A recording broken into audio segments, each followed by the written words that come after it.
I am Calvin, 63 years old, and I just watched my son allow his wife to humiliate the woman who gave him life. We were sitting at a table in a five-star restaurant on Mother's Day.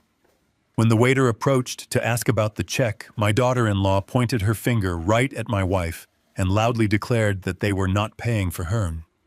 She told the waiter to put the old lady on a separate check. My son did absolutely nothing. He just sipped his overpriced cocktail and nodded. I did not raise my voice. I did not cause a scene or flip the table. I simply kept chewing my food.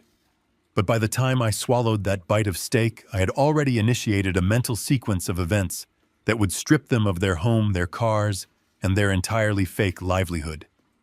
Before I tell you exactly how I dismantled their privileged existence, let me know which city you are listening from in the comments below. Hit like and subscribe if you believe disrespecting a mother should come with absolute and uncompromising consequences. Growing up, I learned the value of $1 the hard way.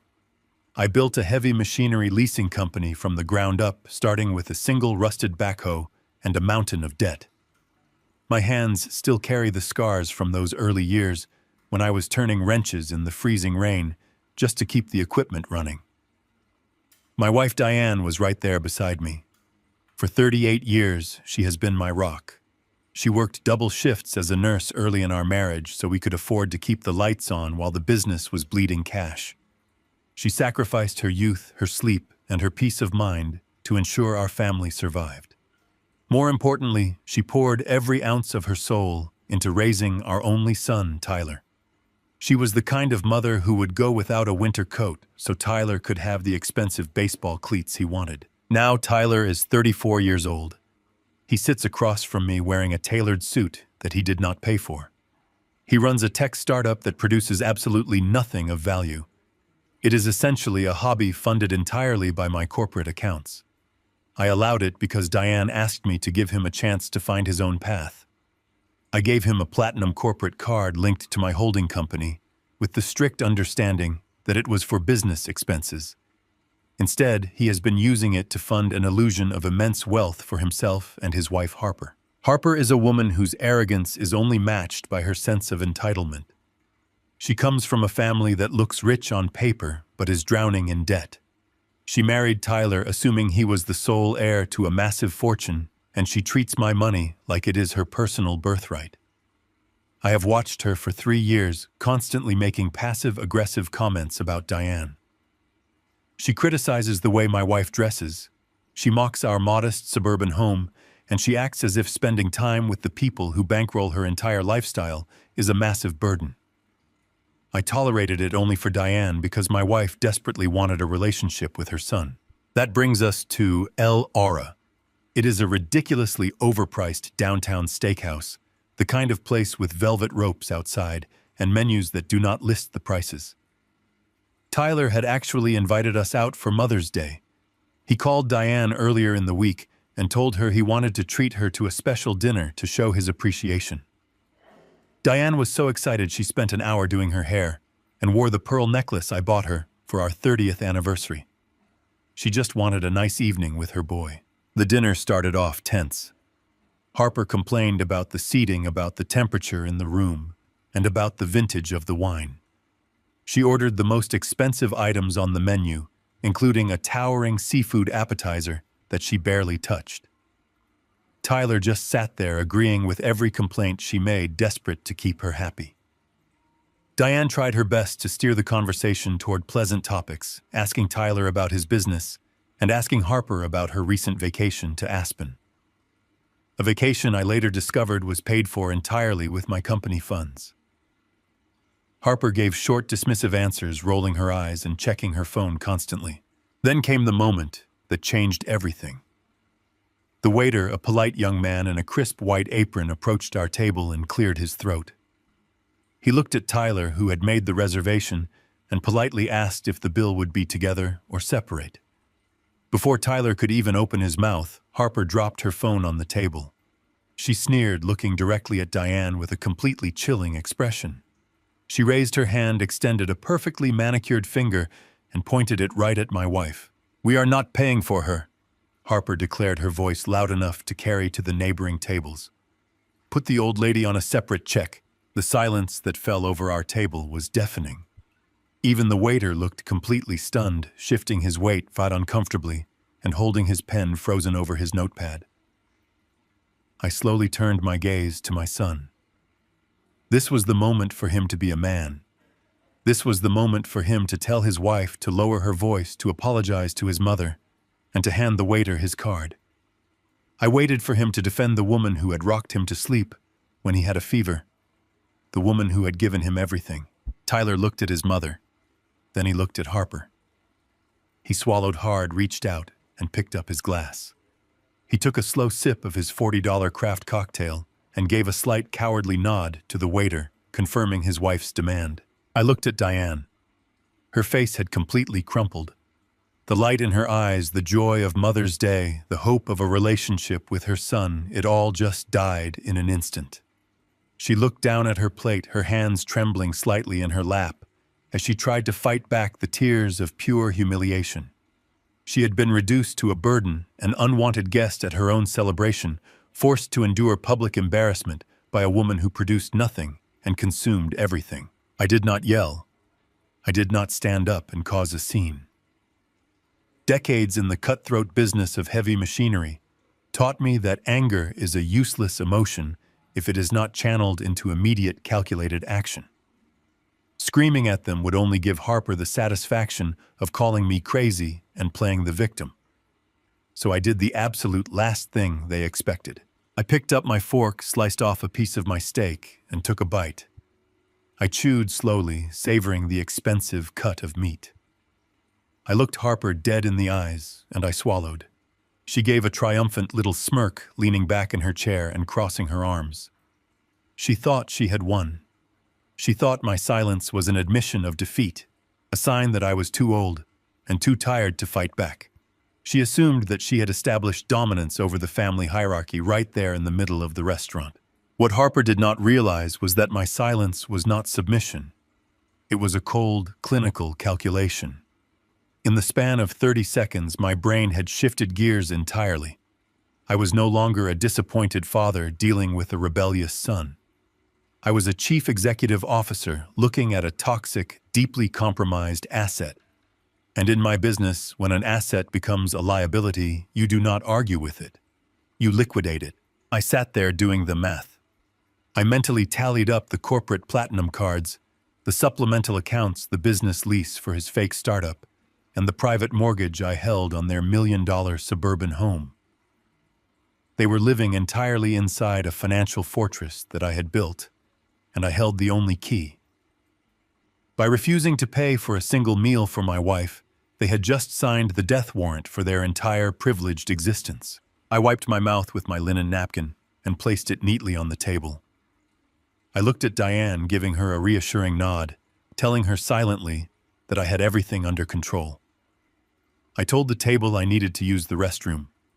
I pushed my chair back and walked away, leaving them to their smug victory. But as I walked past the bar, pulling my phone from my suit pocket, the era of their entitlement was officially over. I was about to make a phone call that would turn their luxurious evening into an absolute nightmare. I stood up from the table, pushing my chair back against the thick carpet of the restaurant. I did not look at my son or his wife. I simply told them I would be right back. The walk to the restroom felt completely different from any walk I had taken in my life. The ambient noise of clinking silverware and soft jazz music faded into the background. My mind was operating with the cold precision of a heavy-duty engine. Every step I took away from that table was a step away from 34 years of blind paternal grace. The men's room was empty. It smelled of expensive cedar cologne and polished marble. I walked past the pristine sinks and locked the heavy wooden door behind me, ensuring absolute privacy. I reached into the inside pocket of my tailored suit jacket and pulled out my phone. Before I dialed the number, I looked at the dark screen. I thought about the 3 long years I had wasted trying to buy my son's maturity. 3 years ago, Tyler came to my office with a flashy business proposal. He wanted to launch a logistics software company that he claimed would revolutionize the shipping industry. He brought colorful charts and unrealistic financial projections and delivered an arrogant speech about finally stepping out of my shadow. Diane, my beautiful, forgiving wife, had begged me to support him. She asked me to give him the seed money he needed to prove himself. Because I loved my wife more than anything, I agreed. But I did not just hand him a blank check. I set up a separate corporate entity and issued him a platinum corporate card linked directly to my primary holding company. The rules I laid out were crystal clear. The card was strictly for server space, office supplies, legitimate business travel, and paying his small staff. It was meant to be the temporary lifeline for his supposed empire until he secured real investors. But I am not a foolish man. I built my massive fortune by monitoring every single penny that leaves my accounts. For the first few months, the charges were normal and boring. Then Harper entered the picture. They got married, and suddenly the business travel was no longer to cheap motels near tech conferences in San Jose. The charges shifted to luxury resorts in Cabo San Lucas and exclusive ski chalets in Aspen. The office supply expenses morphed into exorbitant charges at designer boutiques for handbags and shoes. I watched silently month after month as my heavy machinery company effectively subsidized a life of extreme leisure for a woman who openly despised my wife. I did not confront them immediately. Instead, I had my independent team of auditors flag every suspicious transaction. They compiled a financial dossier thick enough to bury Tyler in federal court. He was not building a software company at all. He was running a highly illegal personal slush fund, using my life's work as his personal piggy bank. I let it slide for 3 years because I was waiting for him to wake up. I was waiting for the boy I raised to realize that his greedy wife was turning him into a parasite. Today, at that dinner table, watching him silently agree to humiliate his own mother, I realized the son I raised was already dead and gone. I unlocked my phone and dialed the private direct number of my lead attorney and wealth manager, Warren. Warren is a man who does not ask unnecessary questions. He executes financial orders with lethal efficiency. He answered on the second ring. I did not bother with any pleasantries or small talk. I told Warren to initiate the purge immediately. I instructed him to access the holding company accounts right then and there and cancel every single supplemental card attached to Tyler's name. I told him to freeze the routing numbers, to block any pending wire transfers, and to permanently lock down the commercial lease for Tyler's office space downtown. But I knew I could not stop there. The corporate card was just their daily spending money. I needed to strike at the very foundation of their arrogance. When Tyler and Harper got married, they demanded a house they could never actually afford. They found a sprawling $1 million property in a gated suburban neighborhood with a homeowners association they had no business joining. No traditional bank would ever approve a jumbo mortgage for a man with zero actual income and a failing fake startup. So my private equity firm underwrote the loan. I personally held the mortgage. And written deep into the dense legal contract was a strict acceleration and default clause based on financial compliance. Tyler had already missed his last 4 payments, claiming the software market was going through a rough patch. I had given him extensions out of pity. I told Warren to revoke those extensions and trigger the default clause immediately. I wanted the paperwork filed before the courthouse opened on Monday. By tomorrow afternoon, a process server would be standing on their pristine front porch, handing Harper a legal foreclosure notice in front of all her wealthy neighbors. Warren simply confirmed the orders, repeating them back to me with cold accuracy, and hung up. The entire phone call took less than 3 minutes. 3 minutes to completely dismantle a life of extreme luxury that took 3 years to falsely build. I slid the phone back into my jacket pocket, feeling a massive weight lift off my shoulders. I walked over to the marble sink and turned on the heavy brass faucet. The water flowed out ice cold. I washed my hands meticulously, watching the expensive soap lather and rinse away down the silver drain. I felt incredibly calm and centered. There was no sadness left in my chest whatsoever. There was absolutely no hesitation and no guilt. I looked up and met my own eyes in the wide mirror above the sink. I straightened my tie, smoothing out the silk fabric with deliberate movements. The man looking back at me was no longer a forgiving father trying to gently guide a misguided boy. That familial relationship died the exact second Tyler nodded his head at the waiter. I was now a chief executive officer taking decisive, ruthless action to liquidate a deeply toxic financial asset. I turned off the water and dried my hands on a thick white linen towel, tossing it into the wicker basket. I unlocked the heavy restroom door and stepped back out into the bustling dining room. The ambient lighting of the restaurant felt sharper to me now. The path back to my table was perfectly clear. I could see Tyler leaning back in his chair, looking completely relaxed and satisfied, while Harper tapped away on her smartphone, likely booking another expensive spa day on what she thought was my dime. Diane was still looking down at the table, her posture defeated and her spirit crushed. I walked toward them with a steady, measured pace betraying no emotion. I timed my return perfectly. As I approached the edge of our booth, I saw Gabriel, the general manager of the restaurant, walking briskly across the dining room floor from the opposite direction. He was carrying a sleek black leather checkbook in his right hand. The timing was absolutely impeccable.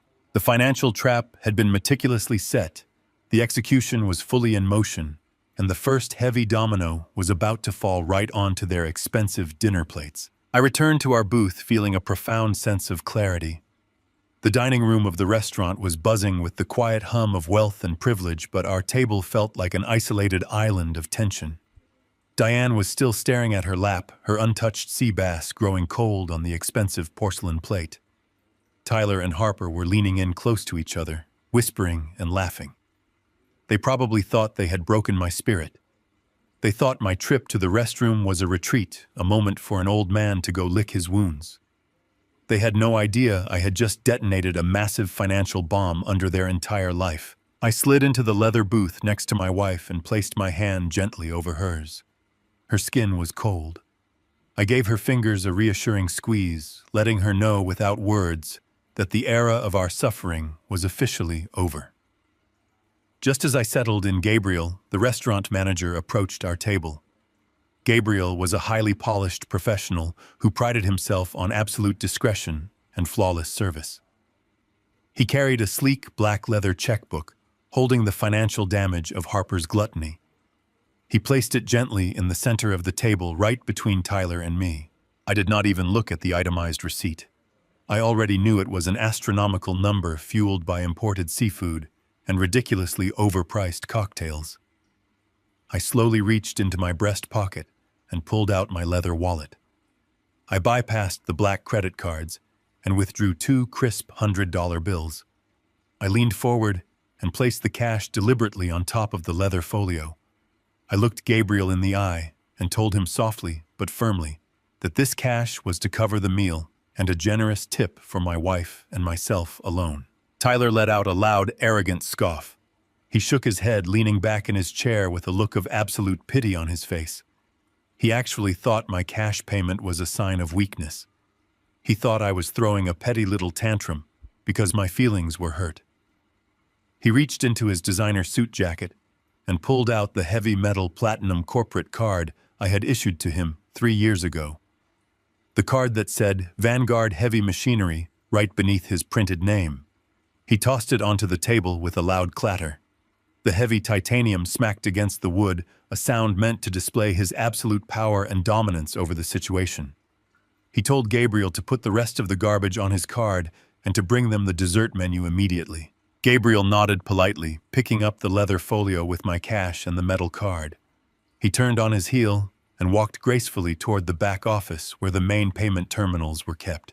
I watched Gabriel walk away, his polished leather shoes making no sound on the thick carpet. I knew exactly what Gabriel was about to experience. He would swipe that heavy metal card through his terminal, expecting an instant approval for the massive balance. Instead, his screen would immediately flash red. An error code would pop up. It is a highly specific banking code reserved for severe fraud and unauthorized access. It is not a simple decline for insufficient funds. It is a direct mandate from the issuing bank telling the merchant that the person holding this card is committing a financial crime. The moment Gabriel was out of earshot, Harper let out a cruel little laugh. She picked up her water glass and took a sip, looking at Diane with pure malice. She leaned forward, her expensive diamond earrings catching the dim restaurant light. She started talking loudly about a luxury vacation they were planning to the Amalfi Coast next month. She looked right at Diane and smiled that same chilling smile she used earlier. She said it was a real shame we were too old and tired to enjoy such long international flights. She was twisting the knife, trying to make my wife feel small and insignificant. Tyler laughed along, taking another sip of his expensive drink. He added that his software startup was about to secure a massive round of angel funding and that he would be buying a brand new Porsche by the end of the month. It was a pathetic display of imaginary wealth. They were putting on a show, trying to rub their fake success in my face. I just sat there listening to their delusions. Every word they spoke was another shovel of dirt out of their own graves. I knew exactly what was happening in the back office. Cutting a standard plastic credit card is easy, but the platinum card I gave Tyler was solid titanium. It weighed heavy in the hand, a physical manifestation of my corporate power. Gabriel could not just snap it with his fingers or use a regular pair of desk scissors. He had to go into the back office, find the heavy-duty metal shears, and physically destroy the asset. The fact that it was taking Gabriel this long meant he had already called the merchant service line and verified the fraud alert. 3 minutes passed. 3 minutes of Harper gloating and Tyler pretending to be a titan of industry. Then I saw Gabriel emerge from the dark hallway. His stride was completely different now. He was not walking with the smooth, relaxed glide of a hospitality manager bringing a receipt for a signature. His shoulders were rigid. His face was completely devoid of the polite customer service smile he wore earlier. He was walking with absolute purpose, and he was flanked by a very large man in a dark suit who looked exactly like the restaurant's head of security. Gabriel arrived at our table. He did not bring the leather checkbook. He did not bring a receipt for Tyler to sign. He did not bring the dessert menu Harper had demanded. He simply extended his hand and placed 2 objects right on the white tablecloth in front of my son. It was the platinum corporate card, but it was no longer a symbol of limitless wealth. It had been brutally severed right down the middle. The 2 jagged halves of the heavy metal card sat there reflecting the light of the chandelier overhead. The arrogant smirk vanished from Tyler's face instantly. His jaw practically unhinged. The confident posture he held just moments ago completely collapsed. He stared at the broken pieces of metal as if he were looking at a ghost.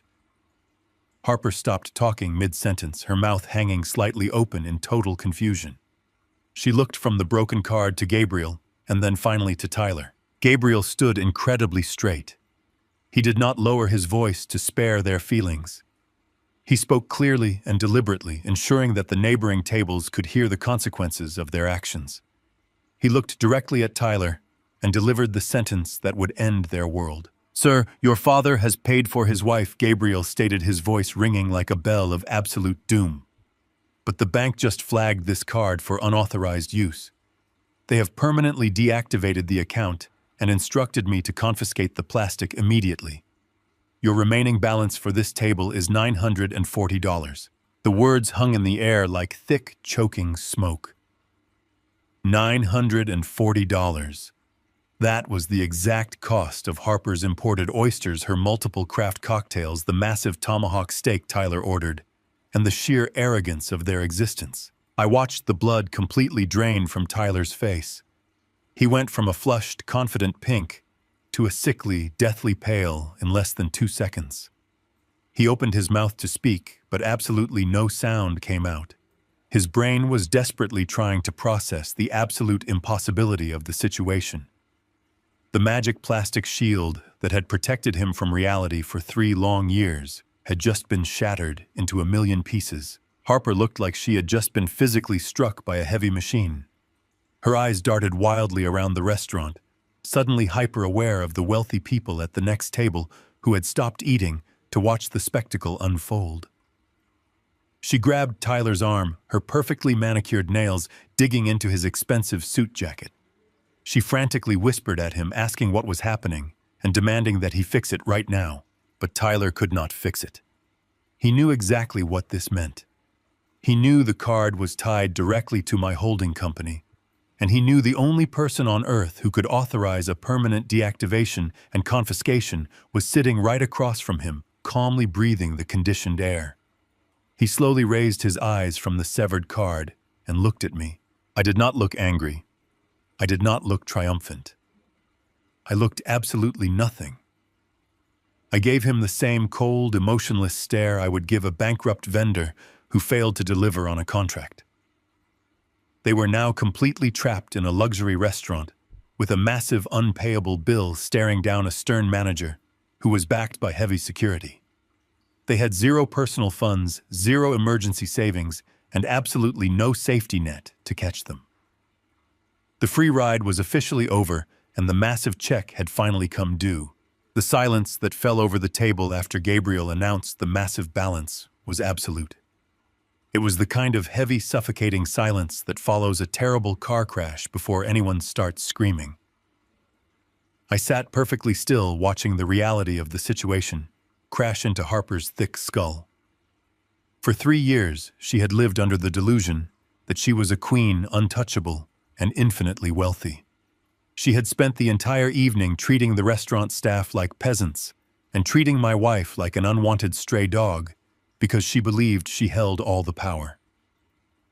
Now the magical plastic shield that funded her arrogance was dead, and she was staring down a $940 bill with absolutely no safety net. Panic is a fascinating thing to observe in a person who has never faced a real consequence in her life. Her perfectly powdered face contorted into a mask of pure, unfiltered terror.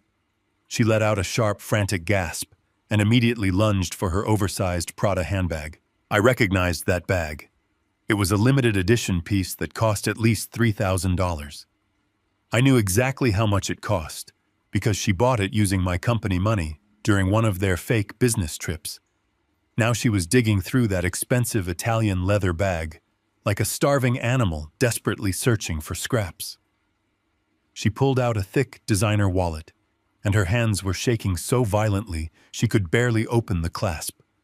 She frantically produced a shiny personal credit card and shoved it toward Gabriel without even looking up at him. She ordered him to run it, her voice tight and breathless. Gabriel did not walk away to the back office this time. He was fully prepared for this exact scenario. He smoothly pulled a small black wireless payment terminal from his apron. He took her card with complete professional detachment and slid it through the machine. A short, sharp beep echoed over the table. Gabriel looked down at the digital screen and calmly stated that the card had been declined. Harper's eyes went wide with disbelief. She snatched the card back and immediately shoved another one toward him. This one was a flashy, high-interest rewards card. Gabriel slid it again. The machine processed for 2 seconds before emitting the exact same sharp beep. Gabriel did not even blink. He politely informed her that the second card was also declined. Harper was practically hyperventilating at this point. She dug her manicured nails deep into her leather wallet and pulled out a third card. I knew for a fact this was a bottom-tier emergency credit card with a predatory interest rate. She shoved it at Gabriel, her voice cracking as she begged him to just try it one more time. The terminal beeped for the third time. Gabriel looked down at her with eyes that offered absolutely zero sympathy. He informed her in a clear voice that all 3 personal cards were completely maxed out and rejected by the issuing banks. Their personal finances were an absolute black hole. Behind the designer clothes and the luxury cars, they had absolutely nothing of their own. Tyler realized in that exact moment that his wife could not save him. The reality of his situation was finally closing in on him. The wealthy patrons at the adjacent tables had completely stopped eating.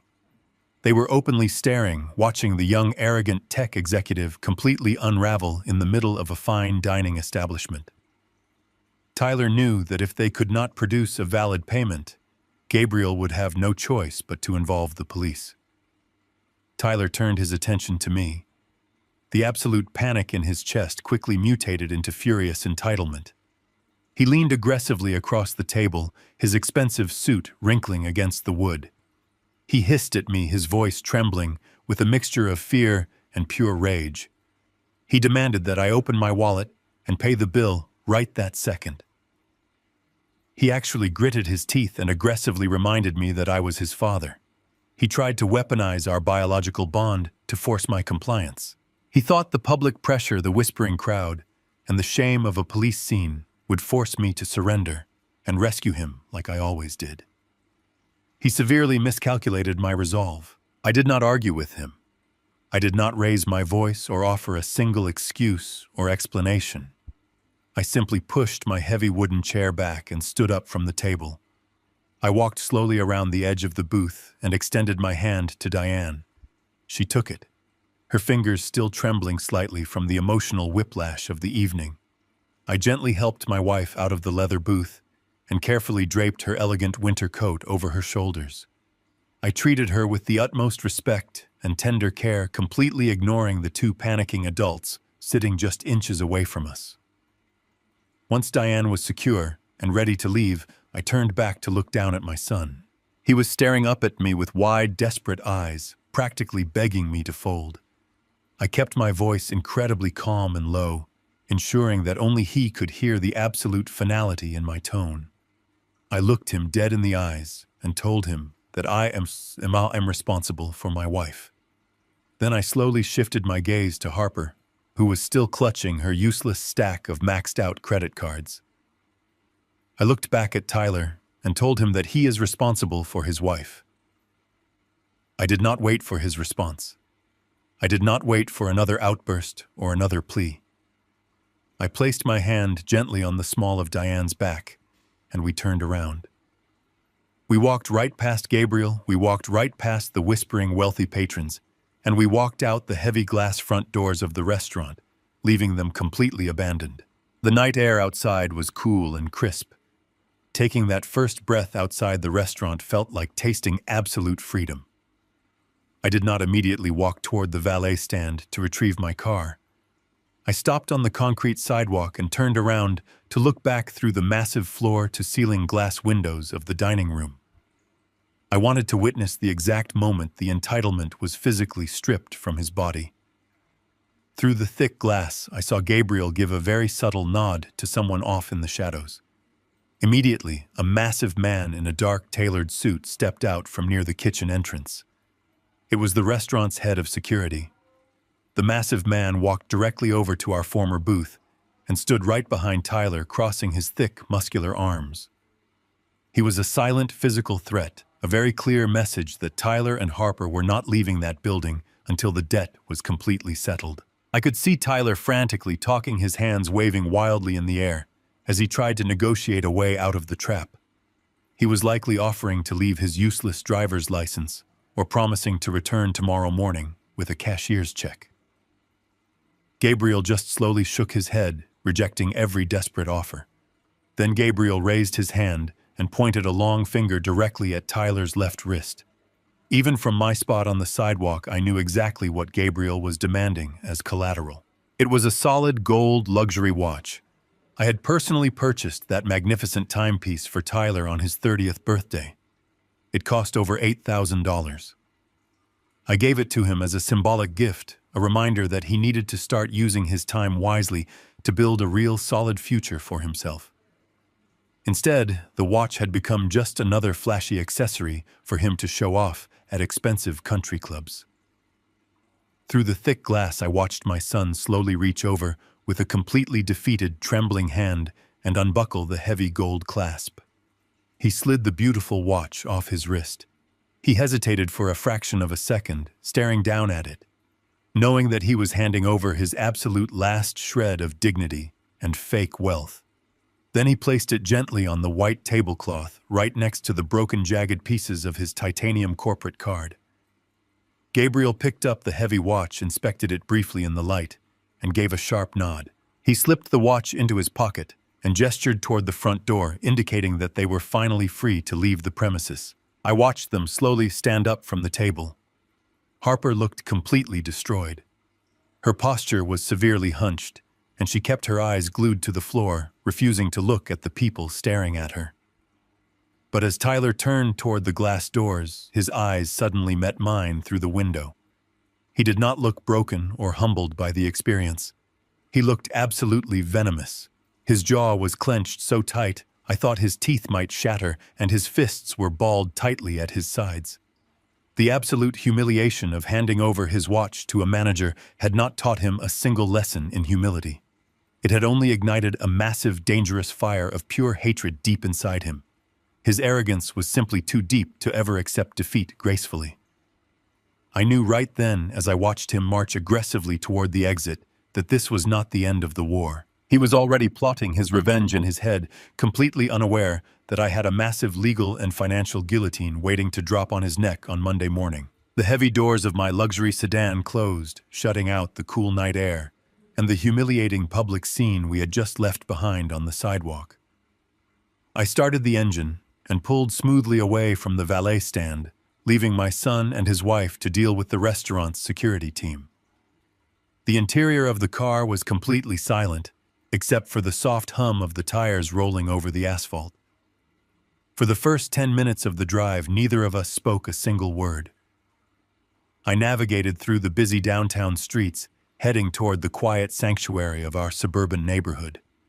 The ambient lights of the city flashed across the windshield, illuminating the dark cabin of the vehicle. Then the emotional dam finally broke. Diane buried her face in her hands and began to weep. It was not a loud, dramatic cry meant to seek attention. It was the deep, quiet sobbing of a woman whose heart had just been physically crushed into pieces. She cried for the little boy she used to read to at night. She cried for the years she had spent defending him to me when his grades slipped or when he acted out. She cried for the absolute disrespect she had just endured on a day specifically meant to celebrate her maternal love. I kept my hands firmly on the leather steering wheel, keeping my eyes on the road ahead. I did not reach over to pat her shoulder. I did not offer her empty platitudes or tell her that everything was going to be all right, because nothing was all right. Empty comfort is entirely useless in the face of complete betrayal. I let her cry because she needed to process the shock and mourn the death of the son she thought she had raised. But I also knew that her sorrow was about to be replaced by something much more powerful and permanent.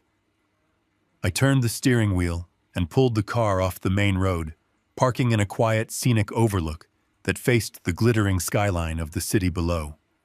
I put the car in park and turned off the engine. The sudden silence made Diane's quiet sobs feel even heavier in the confined space. I unbuckled my seatbelt and turned to face my wife. She looked up at me, her eyes red and swollen, her makeup slightly smeared from the tears. She asked me in a broken, trembling voice where we went wrong, and how our only child could become so incredibly cruel and thoughtless. I looked deep into her eyes and told her that we did not go wrong. I told her that Tyler made his own conscious choices, and that the disrespect she saw at the restaurant was only the tip of a very dark and highly illegal iceberg. I reached into the back seat and pulled my heavy leather briefcase over the center console, setting it on my lap. I unzipped the main compartment and pulled out my digital tablet. I told Diane that I did not cut off their corporate credit cards tonight just because Harper insulted her at dinner. I explained that the horrible dinner was simply the absolute final straw, the final confirmation I needed that they were beyond saving. I told her that my patience had run out long before tonight, and that I had hired an independent forensic accountant to dig into every single transaction Tyler had made over the last 12 months. I unlocked the tablet and opened the heavily encrypted financial dossier my wealth manager had sent me. The screen illuminated the dark cabin of the car, casting a pale blue light over our faces. I handed the tablet to Diane. I asked her to look closely at the document displayed on the screen. It was a scanned copy of a loan authorization form from her personal retirement portfolio. When Diane was working double shifts as a registered nurse early in our marriage, she had set up a separate retirement account. It was her own personal safety net, built entirely with her own blood, sweat, and tears.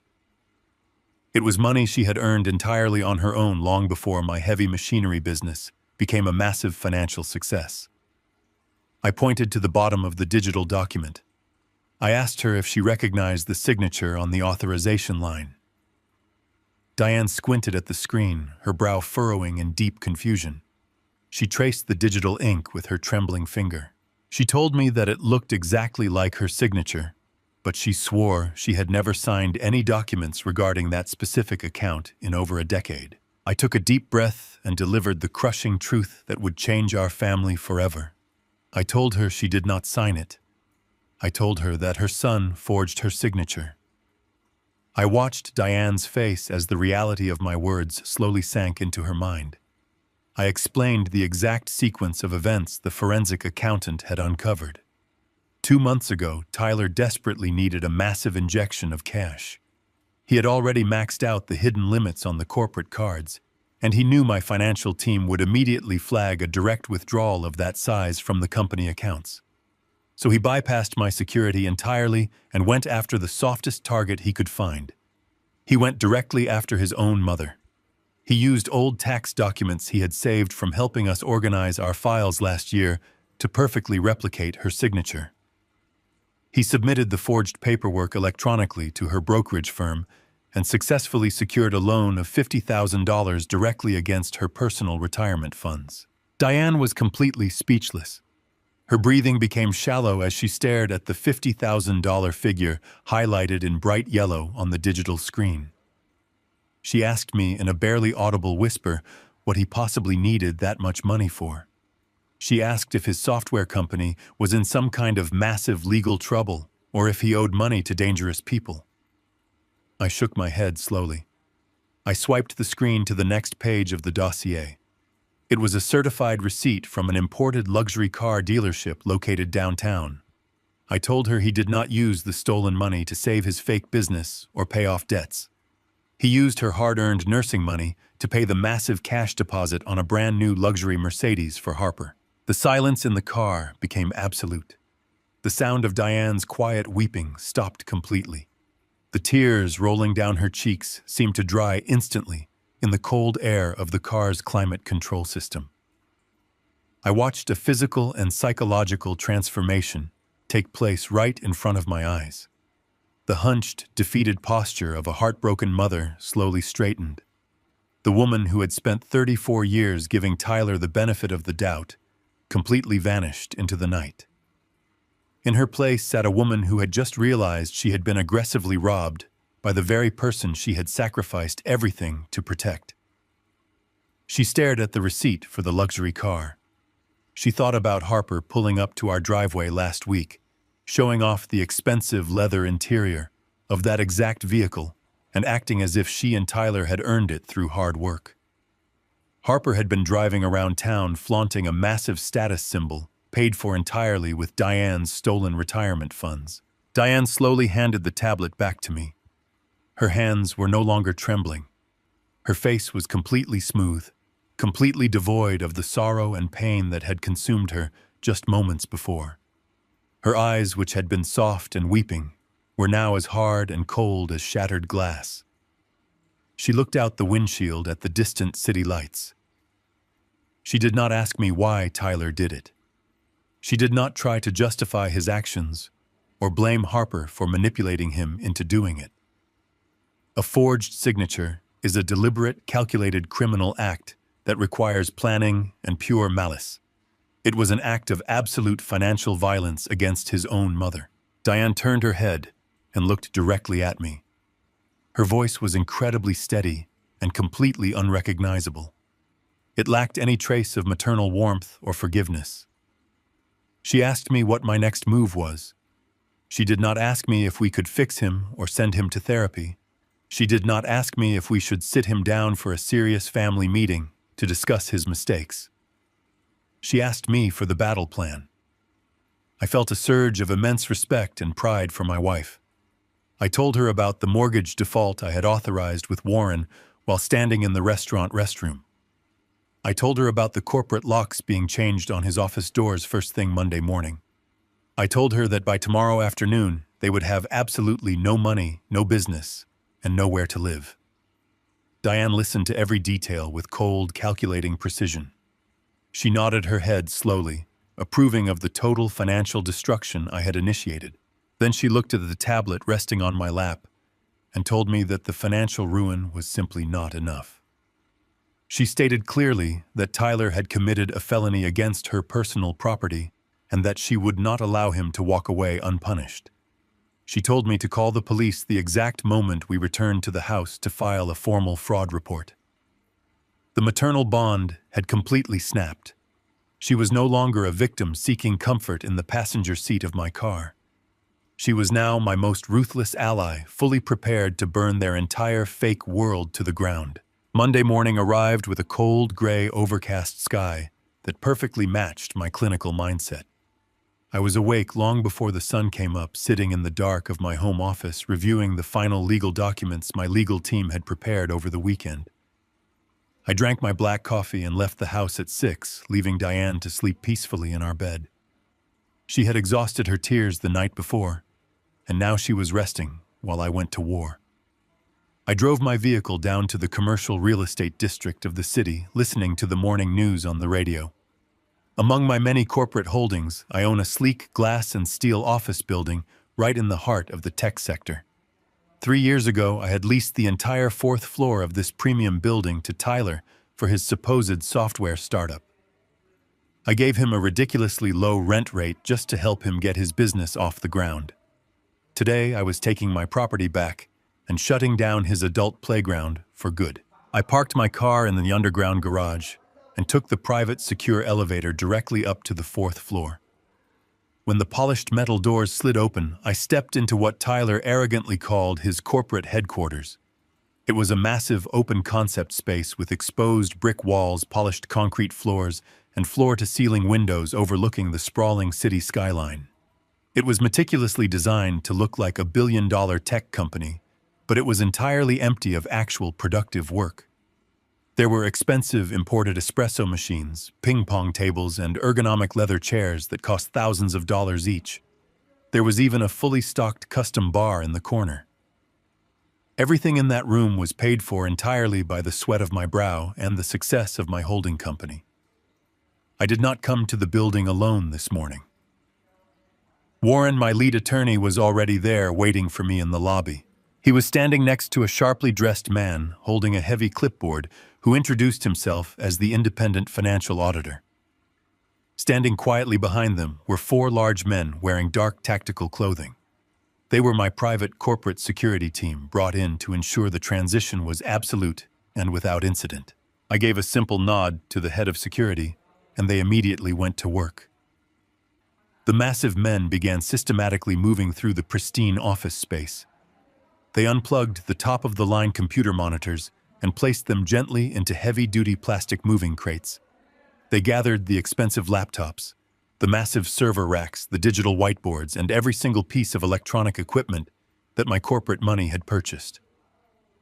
The auditor walked closely alongside them, meticulously documenting every single serial number on his clipboard to ensure a perfect legal chain of custody. We were conducting a legally binding corporate asset seizure. This was not a disappointed father taking away his son's toys out of spite. This was a chief executive officer ruthlessly reclaiming stolen corporate property from an embezzler. Warren stood by the main glass entrance holding a thick manila folder containing the finalized eviction documents. We waited in complete silence, listening only to the sound of packing tape ripping from the dispensers as the digital clock on the wall slowly ticked closer to 8 in the morning. Right at 8 o'clock, the elevator down the hall chimed. I stepped back into the shadows of the hallway, completely out of sight. Through the thick, reinforced glass doors, I watched my son step out of the elevator. He looked absolutely terrible. His expensive designer suit was wrinkled, and there were dark, exhausted circles under his eyes. He clearly had not slept well after the humiliating disaster at the restaurant on Sunday night. He had probably spent the entire weekend arguing with his wife and trying desperately to figure out how to pay their massive personal bills. But as he walked toward his office doors, he tried to put on his usual mask of unearned arrogance. He reached into his pocket and pulled out his electronic key fob. He pressed it confidently against the digital security reader mounted on the wall, fully expecting the doors to glide open. Normally, the card reader would flash a bright green light, and the heavy magnetic locks would disengage with a satisfying click. But this morning, the security reader emitted a harsh buzzing sound. A solid red light flashed across the digital screen, indicating that his access was strictly denied. Tyler stopped dead in his tracks. He frowned, staring at the small black device as if it had personally insulted him. He swiped his plastic fob against the reader again. The same harsh buzz echoed loudly in the empty hallway. The red light flashed again. He tried a third time, his movements becoming fast and erratic. When the red light flashed for the third time, his initial confusion immediately morphed into rising panic. He grabbed the thick metal handle of the glass door and pulled backward as hard as he could. The door did not even budge a single millimeter. The industrial magnetic lock held perfectly firm. That was when Tyler finally cupped his hands to the glass and looked through the window to see what was happening inside his supposedly secure kingdom. He saw the 4 massive security guards placing his expensive computers into the plastic bins. He saw the financial auditor checking off items on a long list. He saw his entire fake empire being dismantled piece by piece right before his very eyes. He began to pound his fists aggressively against the reinforced glass. He shouted loudly, demanding that someone open the door right that second. His voice was muffled through the thick pain, but I could hear the absolute raw desperation in his tone. He slammed his open palms against the glass, leaving sweaty handprints on the pristine surface.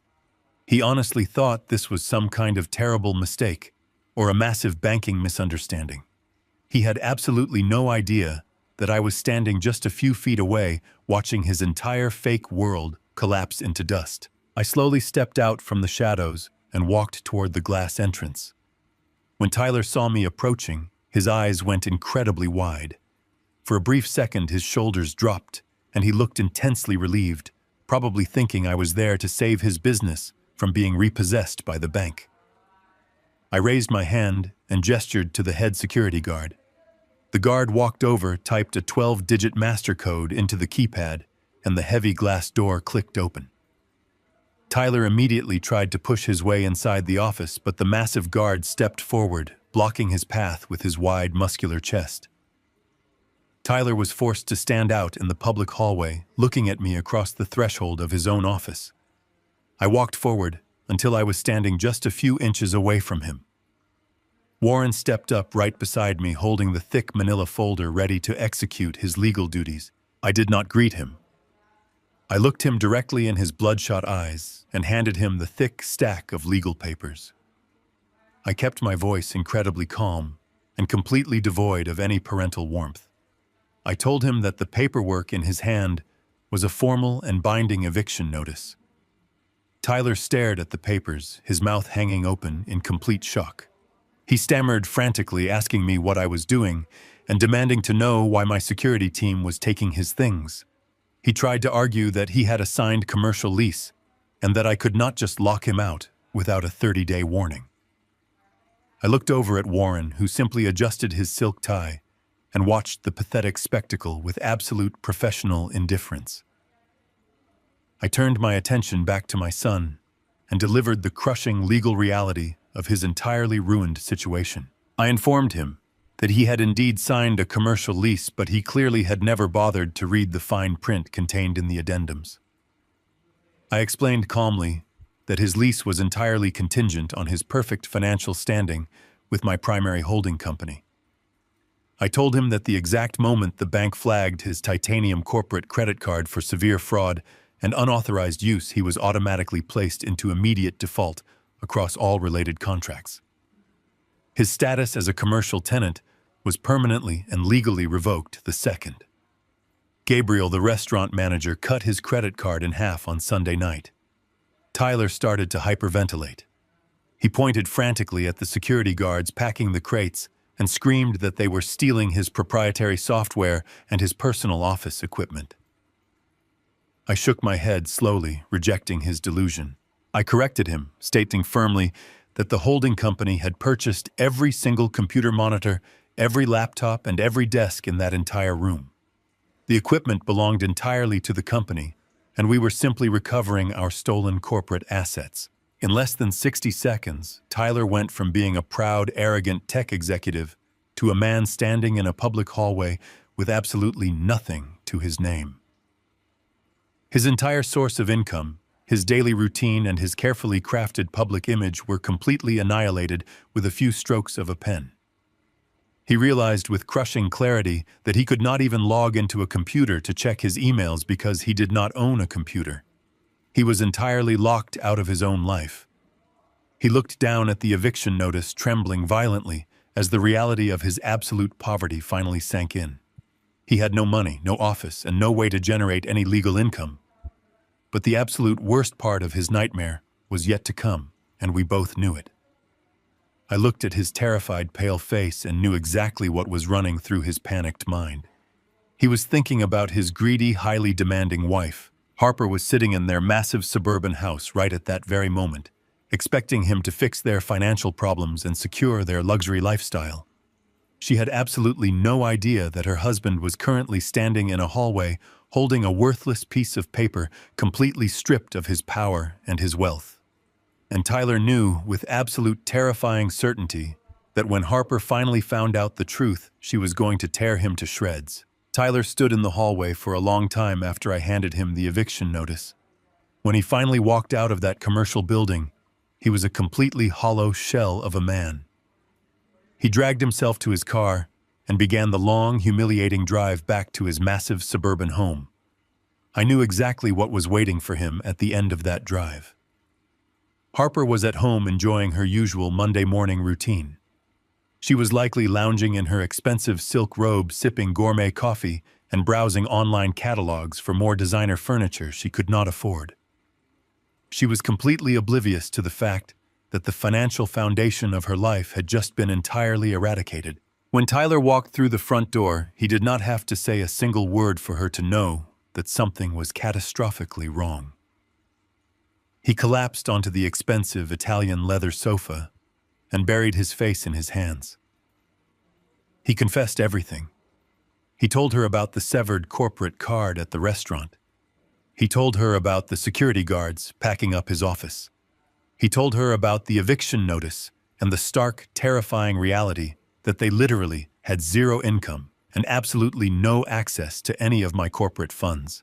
A normal wife, a woman with a shred of decency or moral character, would have been horrified by her husband's massive financial fraud. She would have demanded to know why he had been lying to his father for 3 years. But Harper was not a normal wife. She was a deeply entitled parasite. Instead of turning her anger toward Tyler for his deception, her twisted mind immediately sought out a target she believed she could easily control. She completely ignored the fact that Tyler had committed embezzlement. In her mind, I was the villain. I was the cruel tyrant who was unjustly starving them of their rightful inheritance. But she also knew that she could never intimidate me. I was a brick wall she could not break. So she aimed her venom at the person she had always viewed as the weakest link in our family structure. She aimed directly at my wife. Harper honestly believed that Diane was still the soft, weeping woman she had insulted at the restaurant the night before. She believed that Diane's maternal love for Tyler was a massive, glaring weakness that could be endlessly exploited. Harper figured that if she could apply enough emotional pressure, Diane would eventually crack. She assumed Diane would beg me to reinstate the credit cards and open the office doors just to keep the peace. What Harper did not know was that Diane had spent her entire Monday morning sitting in a cold, sterile room at the local police precinct. Diane had spent hours sitting across from a financial crimes detective, handing over the forensic audit and signing a formal sworn statement regarding the $50,000 forged loan against her retirement account. Diane had already crossed the emotional Rubicon. She was no longer a grieving mother seeking reconciliation. She was a woman seeking absolute, unrelenting justice. Diane had just returned home and poured herself a cup of tea when her cell phone rang. She looked at the screen and saw Harper's name flashing brightly. Diane told me later that she did not feel a single drop of anxiety when she saw that name. She felt a profound sense of calm. She answered the phone and simply listened. Harper did not say hello. She did not ask how Diane was feeling after the horrible dinner. She immediately launched into a vicious, calculated psychological attack. Harper raised her voice, making sure she sounded incredibly angry and completely righteous. She told Diane that my actions at the office that morning were completely unforgivable and abusive. She demanded that Diane intervene immediately to stop my supposed rampage. And then Harper deployed what she thought was her ultimate weapon. She used the one threat she believed would absolutely break a mother's heart. Harper lowered her voice into a cold, venomous hiss. She told Diane that if she allowed me to continue this financial cutoff, she would completely isolate us from their family. She stated very clearly that Diane would never be allowed to see Tyler again. She went even further, twisting the knife as deep as she could. She told Diane that if she let me take away their business and their money, she would never ever be allowed to see any of her future grandchildren. Harper promised that she would erase us from their lives completely, and that Diane would die an old, lonely woman who never got to hold her son's children. For 3 years, Harper had used the vague promise of future grandchildren as a dangling carrot to keep Diane compliant. It was a sick, emotional game she played to maintain dominance. She waited on the other end of the line, fully expecting to hear Diane break down into hysterics. She expected Diane to start sobbing, pleading for forgiveness, promising to talk some sense into me and offering to pay their bills to keep the family together. Instead, the line was completely silent for several long seconds. Diane took a slow sip of her tea. She looked around our quiet, peaceful home. She thought about the forged signature on her retirement documents. She thought about the brand new Mercedes sitting in Harper's driveway paid for with stolen blood money.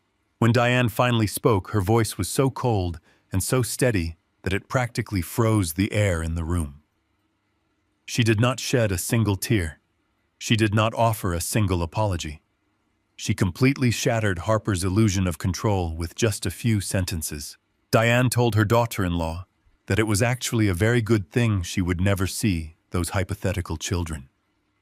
She stated with absolute crystal clarity that she would never want her precious grandchildren to be raised by a deeply entitled parasite and a desperate common thief. Harper gasped loudly on the other end of the phone. The sheer shock of hearing Diane, the woman she had abused and belittled for years, speak to her with such absolute ruthless authority completely paralyzed her. She stammered, trying to regain the upper hand, trying to yell over Diane, but Diane simply spoke louder, completely dominating the conversation. Diane did not give Harper any room to breathe. She decided it was time to drop the absolute final anvil on their crumbling world. She told Harper that she should probably start packing a bag instead of making empty threats over the phone. Diane casually informed her that the formal police report regarding the forged $50,000 signature on her retirement portfolio had been officially filed with the Financial Crimes Division just an hour ago. She told Harper that the detectives were extremely interested in the paper trail that led directly to the luxury car dealership where her brand new vehicle was purchased. Before Harper could even process the terrifying reality of a pending felony investigation, Diane simply pulled the phone away from her ear and pressed the red button, disconnecting the call. She did not wait for a response. She did not want to hear another word from that woman ever again. She placed the phone face down on the kitchen counter and went back to drinking her tea completely unbothered. Back at their massive suburban house, the dial tone echoed loudly in Harper's ear. The phone slipped from her hand and clattered onto the hardwood floor. The color entirely drained from her face as the full, terrifying picture finally came into view. This was not a simple family argument about a dinner bill. This was not a temporary financial timeout that they could manipulate their way out of. Her husband was not just broke. Her husband was about to be arrested for a massive federal crime against his own mother. The endless flow of corporate money was gone. The fancy downtown office was gone. And now the police were actively building a criminal case against them. Harper looked over at Tyler, who was still sitting on the sofa, staring blankly at the wall like a dead man. The realization hit her like a speeding freight train. Her emotional manipulation was completely dead. She had absolutely no leverage left, and no one to rescue her. If they did not do something drastic immediately, they were both going to end up in a federal courtroom facing serious prison time.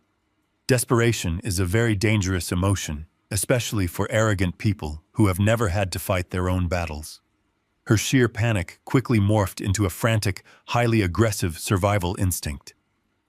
She marched over to Tyler, grabbed him by his expensive shirt collar, and dragged him to his feet. She told him that they could not just sit there and wait to be arrested by the financial detectives. She convinced him that they had to strike back immediately to secure their freedom. They needed to create a massive public distraction to tie my company up in court and force a lucrative financial settlement before the criminal fraud charges could permanently destroy them. She decided right then and there that they were going to go on the absolute offensive, completely unaware that they were about to walk blindly into the most devastating legal trap I had ever built. Tyler and Harper were completely out of options and entirely out of money. With their corporate cards destroyed and their personal credit maxed out, they could not afford to hire a reputable legal defense team. They were forced to scrape the absolute bottom of the legal barrel. They found a sleazy contingency lawyer who operated his practice out of a dingy strip mall office next to a discount grocery store. This was the kind of attorney who advertised his services on late-night television and plastered his face on cheap highway billboards. He was an ambulance chaser who filed frivolous lawsuits hoping to intimidate wealthy targets into quick out-of-court settlements.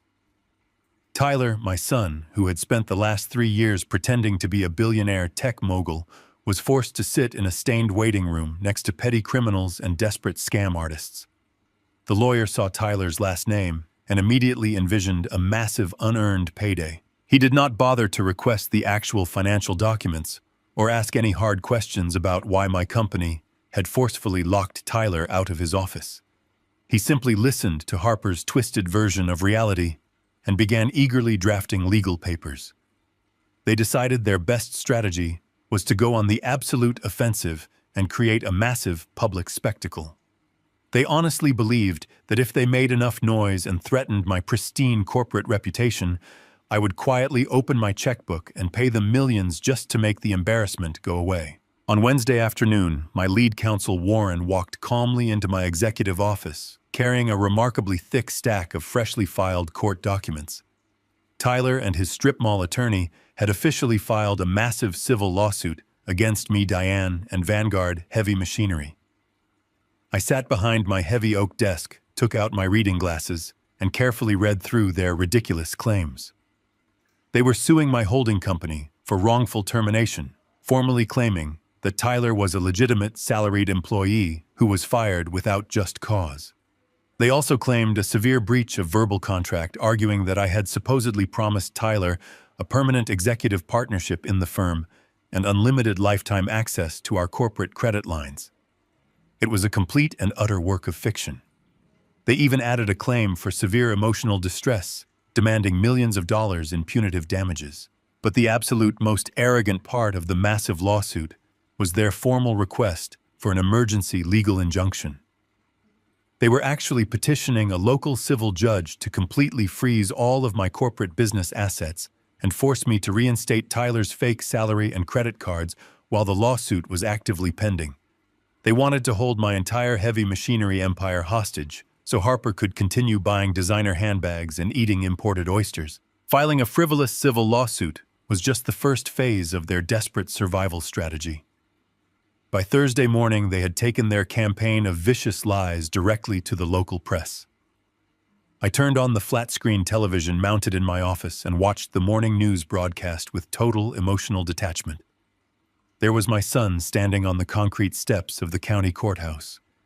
He was wearing an ill-fitting, wrinkled suit and looking intentionally disheveled to perfectly play the part of the abused victim. Harper stood right next to him, acting like a completely different person. She had completely dropped her arrogant, demanding persona and transformed herself into a tragic, weeping wife. She wiped fake tears from her perfectly powdered face and leaned her head on his shoulder. They gave an exclusive primetime interview to a local reporter spinning a complex web of absolute lies. Tyler looked directly into the camera lens, and painted me as a tyrannical, emotionally abusive father. He claimed that I was a ruthless, greedy billionaire who was intentionally starving his own son out of pure malice and professional jealousy.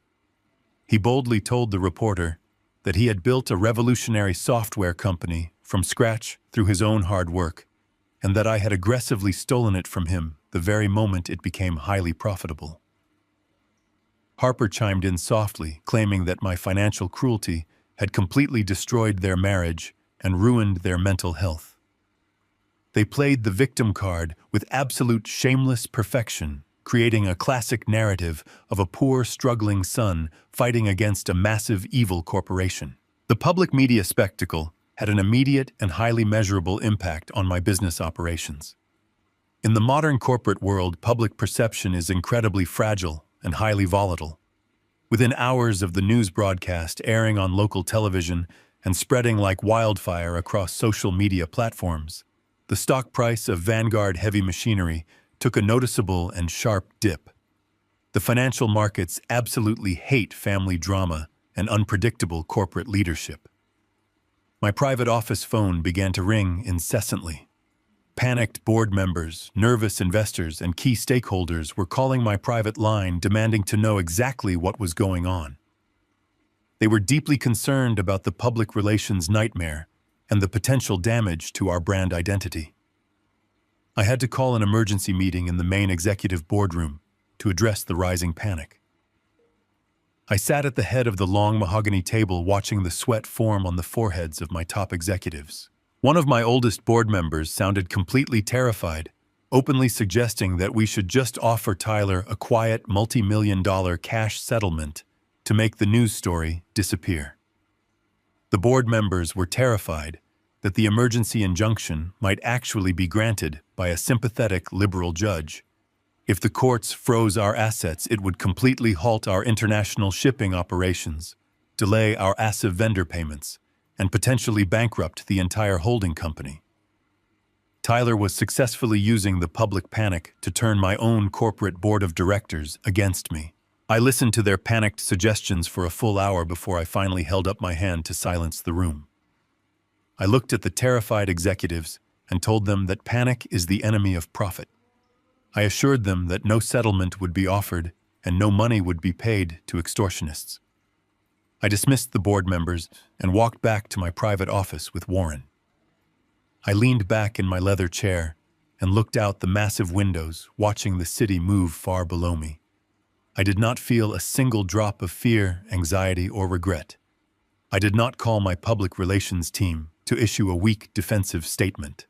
I did not call Tyler to negotiate a cowardly surrender. I simply smiled.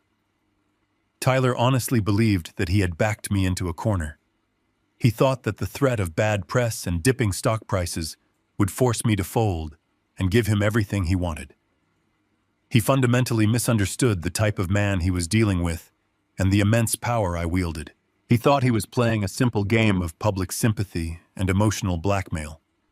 He did not realize that he had just walked directly onto a legal battlefield where I make all the rules and control all the ammunition.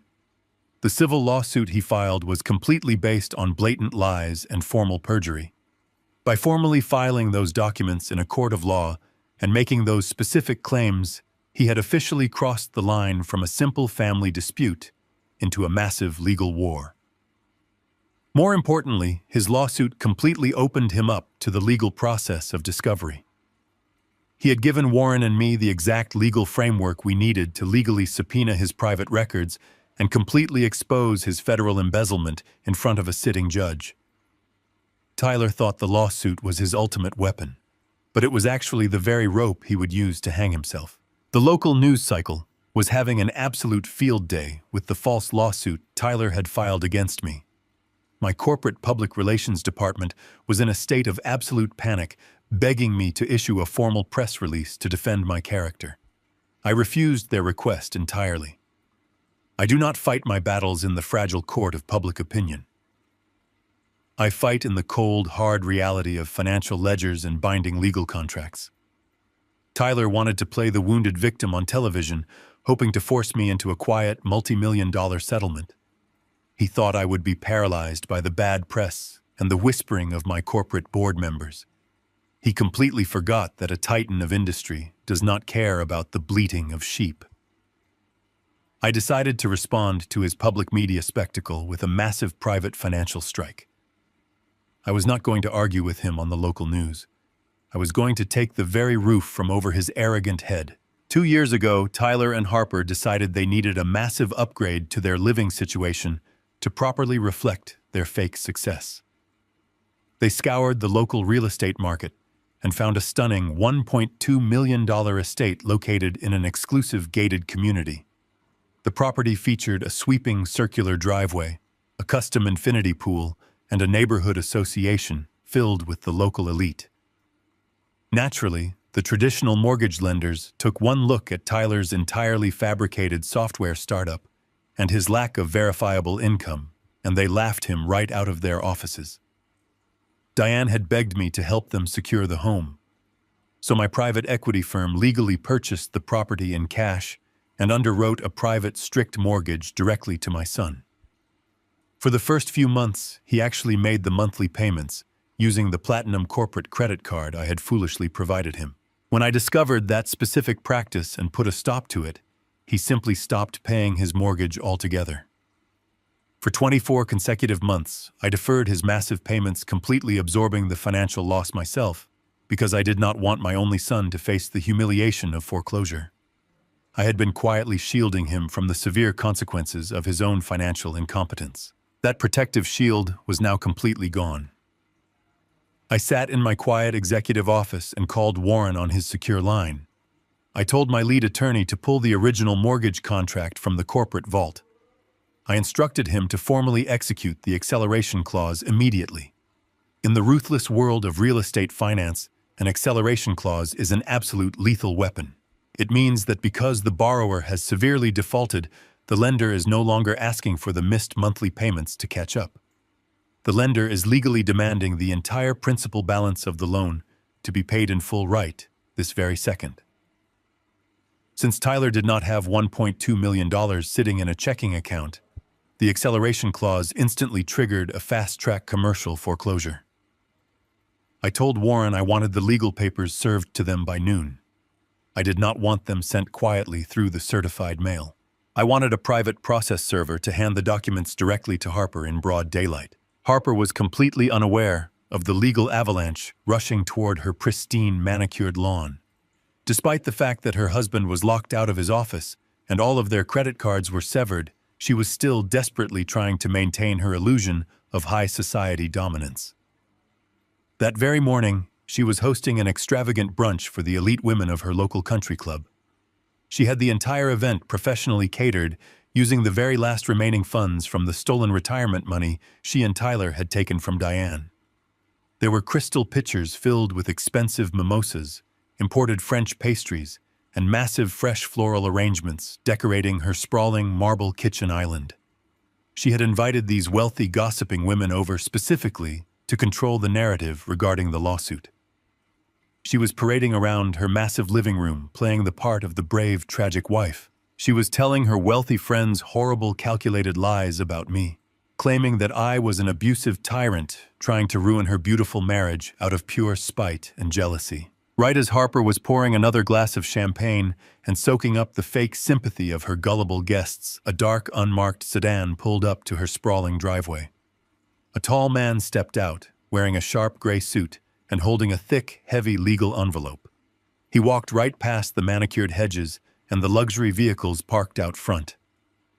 He marched straight up to the massive custom double front doors and rang the heavy brass doorbell.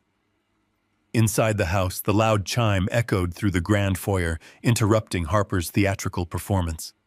She smiled brightly at her guests, assuming it was simply another delivery of expensive sympathy flowers, or perhaps a neighbor coming to offer their support. She walked casually to the front door, holding her crystal champagne flute in one hand, completely unprepared for the brutal reality standing on her front porch. She pulled the heavy wooden door open, expecting to be greeted with pity and admiration. Instead, the man in the gray suit looked at her with complete professional indifference. He asked her to confirm her legal name. Harper raised a perfectly sculpted eyebrow, slightly annoyed by his cold tone, but she proudly stated her full name, assuming he was a courier delivering a massive financial settlement offer from my terrified legal team. The man did not smile. He simply extended his arm and handed her the thick, heavy envelope. He stated clearly and loudly that she was officially served. Then he turned around and walked briskly back down the driveway without looking back a single time. Harper stood in the open doorway, completely confused. Her wealthy friends had gathered behind her in the grand foyer, their curiosity highly piqued by the strange, blunt interaction. They were whispering among themselves, wondering what kind of dramatic legal document had just been delivered to their brave, suffering friend. Harper closed the front door and set her expensive champagne glass down on a decorative side table. She ripped open the thick envelope right there in the foyer, with her captive audience of country club gossips watching her every single move.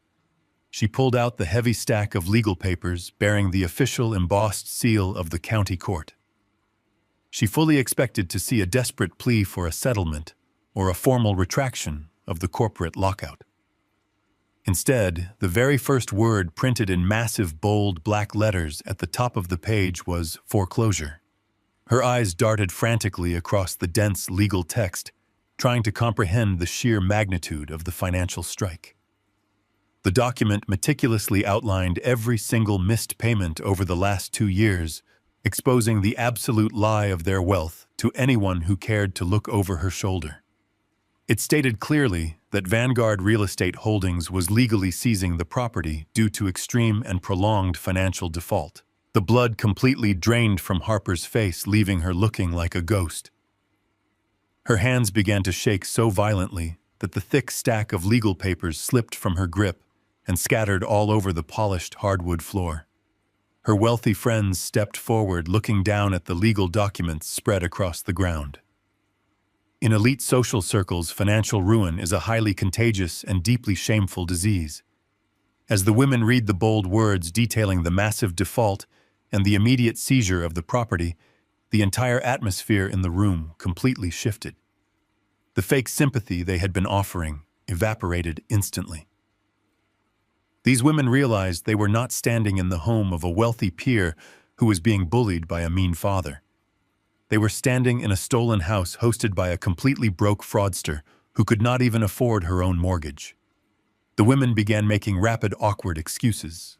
They put down their expensive drinks, grabbed their designer handbags, and rushed out the front door, completely abandoning Harper to her sudden nightmare. Harper dropped to her knees on the cold, hardwood floor, surrounded by the scattered pages of her absolute ruin. She picked up the final page of the summary document, which outlined the exact timeline of the property seizure. I did not give them the standard 30 days. I did not give them any leniency or grace period because of the massive fraud Tyler had committed against my wife. The legal order signed by a highly unsympathetic judge explicitly stated that they had exactly 14 days to completely vacate the premises. If they remained on the property on the 15th day, the county sheriff's department was fully authorized to arrive, throw their belongings onto the curb, and physically remove them from the estate. The massive house, the custom pool, the designer kitchen, everything was completely gone. Harper stared at the number 14 printed clearly on the page, feeling the walls of the mansion closing in on her throat. They had no money to rent an apartment, no credit cards to book a hotel, and absolutely nowhere to go. They were officially facing absolute total homelessness. The county courthouse was a massive, imposing structure built from solid gray stone and thick glass. It was the kind of building designed specifically to make a person feel incredibly small and entirely insignificant. I walked through the heavy wooden double doors of the main entrance, accompanied only by my lead counsel, Warren. I wore a dark, tailored charcoal suit and a perfectly knotted silk tie. I felt absolutely no anxiety as my leather shoes echoed against the polished marble floors of the main lobby. We bypassed the crowds of anxious people and took the private elevator up to the 4th floor where the civil injunction hearings were held. When we pushed open the swinging wooden gate to enter the designated courtroom, I immediately spotted my son and his wife sitting at the plaintiff's table. Tyler and Harper had arrived early to secure their territory. Despite the fact that Harper had just been served with a total property foreclosure notice 48 hours prior, she was doing her absolute best to project an aura of total confidence. She was wearing a high-end designer dress, and her hair was perfectly styled. Tyler was sitting next to her wearing a sharp navy suit, leaning back in his wooden chair, with a highly arrogant and smug expression plastered across his face. Sitting beside them was the cheap contingency lawyer they had hired from the strip mall. The lawyer was busy organizing messy stacks of paper, looking incredibly eager and overly confident. They all turned to look at me as I walked down the center aisle and took my seat at the defense table. Tyler actually let out a quiet, arrogant scoff and shook his head. He honestly believed that he held all the winning cards. He thought the massive media attention, the dipping stock prices, and the looming threat of this emergency legal injunction had finally broken my resolve. He expected me to walk into that room with a heavy checkbook, completely ready to surrender and beg for a quiet, confidential settlement. The heavy wooden door behind the bench opened, and the bailiff instructed everyone in the room to rise. Honorable Judge Harmon stepped up to the bench. He was a stern, older man with silver hair and a very low tolerance for courtroom theatrics. He adjusted his dark robes, sat down in his high leather chair, and looked down at the docket with a deeply annoyed expression. Civil injunctions between wealthy family members were usually tedious, petty arguments over trust funds and vacation homes. The judge clearly expected a highly emotional and entirely ridiculous shouting match. He took off his reading glasses, rubbed the bridge of his nose, and instructed the plaintiff's attorney to present his argument for the emergency injunction. Tyler's cheap lawyer practically leaped out of his chair. He walked to the center podium and immediately launched into a highly dramatic and entirely rehearsed performance. He did not present hard legal facts. Instead, he presented a sob story. He spoke loudly about the local news coverage painting Tyler as a brilliant young entrepreneur who had been maliciously locked out of his own successful software company by a jealous and tyrannical father. The lawyer formally requested that the judge immediately freeze all of the Vanguard Heavy Machinery corporate accounts. He demanded that the court force me to unlock the commercial office doors, reinstate Tyler's executive salary, and return all the confiscated computer equipment until a full civil trial could be scheduled. The lawyer spoke for 10 solid minutes, waving his hands and acting as if a massive human rights violation had just occurred. When he finally finished his dramatic speech, he returned to his seat, looking incredibly proud of himself. Tyler leaned over and whispered something into Harper's ear, making her smile a cruel little smirk. They both looked across the aisle at me, waiting for the inevitable white flag. They fully expected Warren to stand up, ask the judge for a brief private recess, and offer them millions of dollars in a desperate attempt to protect my corporate empire from being completely frozen by the court. Warren did not ask for a recess. He did not look nervous, and he did not scramble to organize his legal defense. He simply stood up from his chair, holding a single thick black binder in his right hand. He walked calmly to the center podium, completely ignoring the smug looks coming from the plaintiff's table. He addressed Judge Harmon with a calm, flat, and incredibly authoritative voice. Warren did not begin by defending my character against the vicious media lies. He did not even bother to argue against the ridiculous wrongful termination claims, because Tyler was never actually an employee to begin with. Warren decided to bypass their entire civil argument and go purely on the absolute offensive. Warren informed the court that the plaintiff was not a victim of wrongful termination, but a tenant who had defaulted on a commercial lease due to severe financial fraud.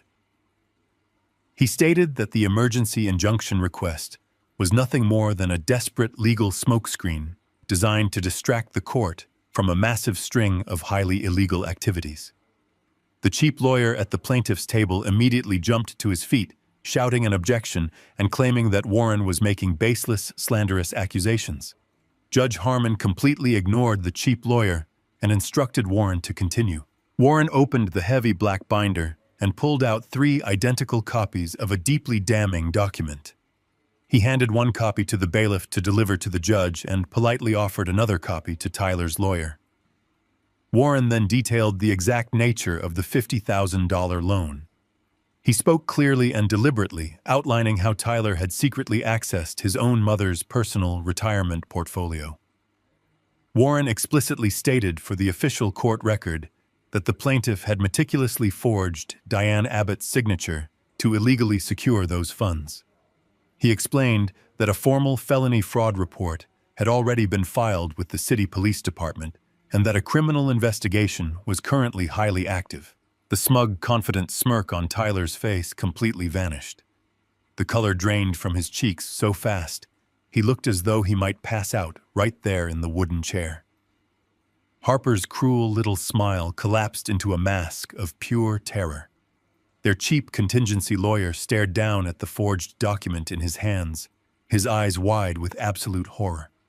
He had taken this civil case on a contingency fee, hoping for a quick, easy payout. He had absolutely no idea that his clients had committed federal wire fraud and identity theft against their own family. But Warren was not finished. He turned the page in his binder and presented the second wave of total destruction. He submitted the certified forensic accounting audit of the Vanguard Heavy Machinery corporate credit accounts. Warren did not just show the judge the massive balances. He traced the exact digital path of the embezzled money. He read aloud the specific wire transfers that moved thousands of dollars from my heavy machinery holding company directly into the bank accounts of high-end luxury jewelry boutiques. Warren presented the verified receipts, proving that the corporate funds Tyler claimed he needed to save his software startup were actually used to purchase diamond necklaces, expensive watches, and imported designer clothing for his wife. The atmosphere inside the courtroom completely shifted. The air felt incredibly heavy and painfully cold. Tyler's lawyer slowly sank back into his chair, completely abandoning his dramatic posture. He pushed the documents away from him on the table, physically distancing himself from the toxic criminal liability sitting right next to him.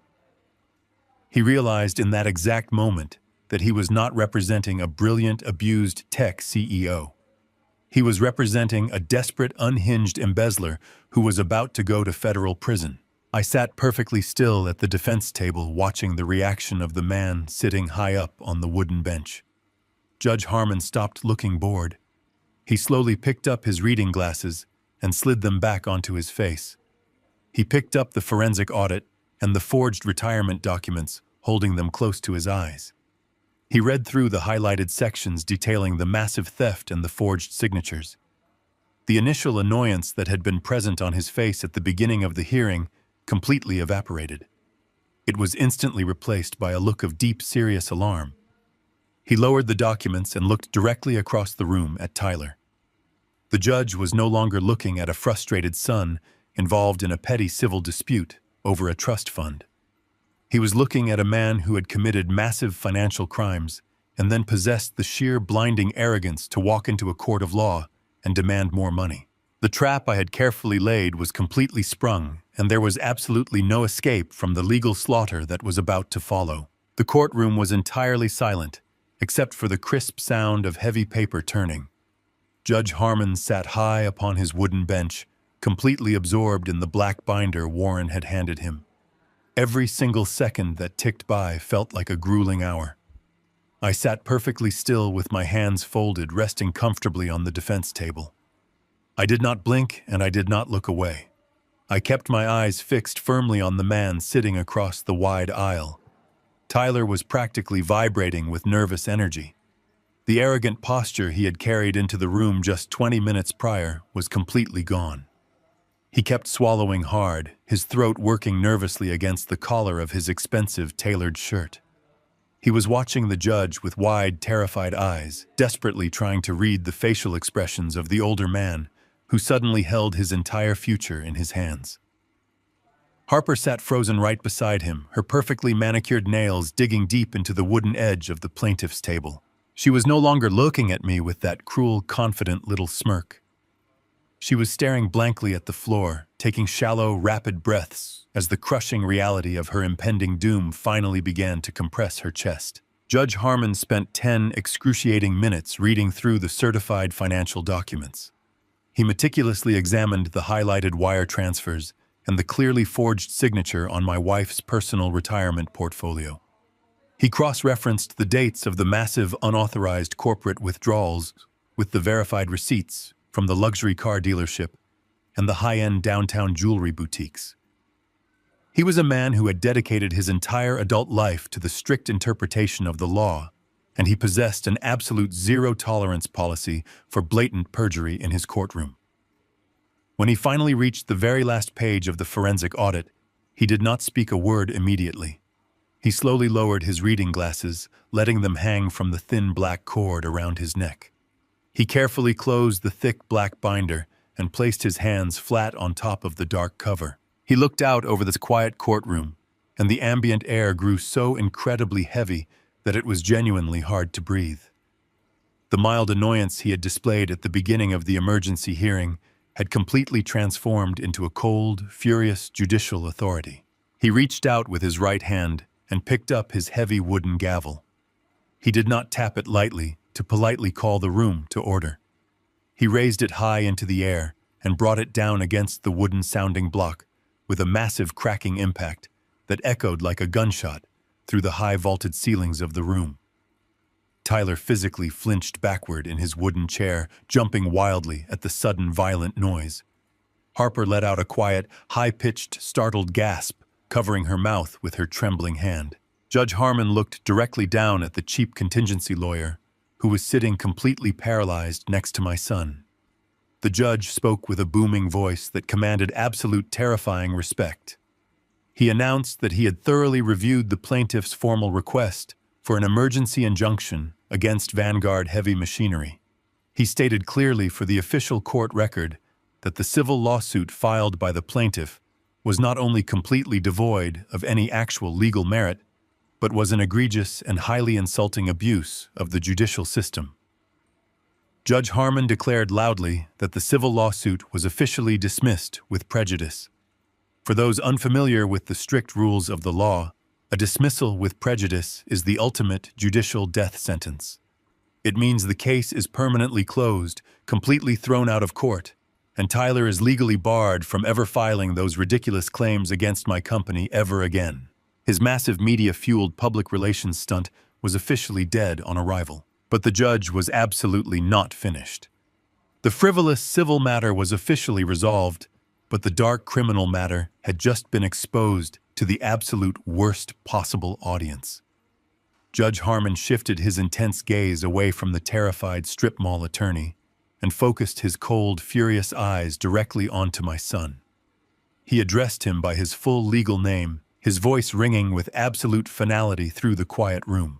He told Tyler that he had walked into this courtroom demanding massive financial compensation under the absolute false pretense of being a wrongfully terminated employee. The judge leaned forward, resting his forearms on the high wooden bench, staring directly down into Tyler's terrified soul. He told my son that he was not a victim of wrongful termination or a victim of a breach of verbal contract. He stated with absolute unwavering legal clarity that the documents contained in the black binder proved beyond a shadow of a doubt that Tyler was a perpetrator of massive federal wire fraud and severe identity theft. The words hung suspended in the cold, conditioned air of the courtroom. Wire fraud, identity theft. These were not casual terms used in petty family squabbles over trust funds or vacation homes. These were heavy federal felony charges that carried mandatory minimum prison sentences. Tyler opened his mouth to speak, hoping to offer some kind of pathetic excuse or lie his way out of the corner, but his vocal cords completely failed him. He just let out a quiet, choked gasp, shaking his head back and forth in complete, desperate denial. Judge Harmon did not care about his silent panic. He sat up straight and delivered the final crushing blow to their fake empire. The judge announced that as a sworn officer of the court, he was legally and morally obligated to report the blatant commission of a major financial felony. He stated that he would not be returning the black binder to Warren. Instead, he was officially seizing the documents as critical evidence. He looked right at Tyler and told him that he was personally forwarding the entire forensic audit and the forged retirement documents directly to the Financial Crimes Division of the district attorney. He instructed the court clerk sitting below him to make the immediate criminal referral right there on the spot. The sheer gravity of that statement hit the plaintiff's table like a massive concrete block dropped from a great height. The cheap contingency lawyer had heard absolutely enough. He had taken this case entirely on contingency, hoping for a quick, multi-million-dollar civil settlement to pay off his own mounting debts. He expected to send a few angry letters and sit through a quiet, profitable mediation. He had absolutely zero intention of stepping into the direct line of fire of a massive federal fraud investigation. A lawyer can quickly lose his license to practice law and face prison time himself if he knowingly represents a client who is actively committing perjury and financial crimes in front of a sitting judge. Absolute survival instinct took over completely. The sleazy lawyer did not ask the judge for permission to be formally excused. He did not offer Tyler a single word of legal counsel or try to defend his client from the massive accusations. He immediately stood up from his chair and began wildly shoving his messy stacks of paper into his cheap leather briefcase. His hands were shaking so fast that several loose pages slipped from his grasp and scattered across the polished floor, but he did not even bother to bend down and pick them up. Tyler looked over at him, his eyes incredibly wide with absolute horror. He reached out and grabbed the lawyer's sleeve frantically, whispering and begging him not to leave them alone in the room. The lawyer aggressively yanked his arm away from Tyler's grip, as if my son were infected with a highly contagious, deadly disease. He looked down at Tyler with a mixture of pure, unfiltered disgust and absolute terror. He loudly declared right in front of the judge that he was officially withdrawing as legal counsel effective immediately. He stated firmly that he would absolutely not touch a federal fraud case and that he completely refused to be associated with blatant perjury. He snapped the brass locks of his briefcase shut, turned his back on Tyler and Harper, and practically sprinted down the center aisle of the courtroom, pushing his weight through the heavy wooden double doors and disappearing into the lobby forever. I sat quietly at the defense table watching the entire spectacular collapse unfold. Warren simply sat next to me, calmly making a brief, meticulous note on his yellow legal pad. The power dynamic in the large room had shifted so violently that it left Tyler and Harper completely stranded on an isolated island of their own making. They were sitting completely alone at a massive wooden table surrounded by empty chairs and scattered papers. Their frivolous civil dispute, their arrogant attempt to publicly humiliate me and hold my heavy machinery company hostage had just backfired in the most catastrophic way mathematically imaginable. They had walked into that county courthouse hoping to secure a massive unearned payday. Instead, they had just walked blindly into a total criminal nightmare. The legal trap had snapped shut with bone-crushing force, and the district attorney was now actively coming for their absolute freedom. The heavy wooden doors of the courtroom swung shut behind Tyler and Harper. Warren and I followed at a deliberate, measured pace. I wanted to witness the immediate aftermath of the legal explosion I had just detonated. The wide marble corridor of the county courthouse was bustling with lawyers, clerks, and citizens. But as my son and his wife stepped out into the open space, they might as well have been standing on a deserted island. The absolute silence between them was deafening. The grand theatrical performance they had put on for the local news cameras just yesterday was completely dead.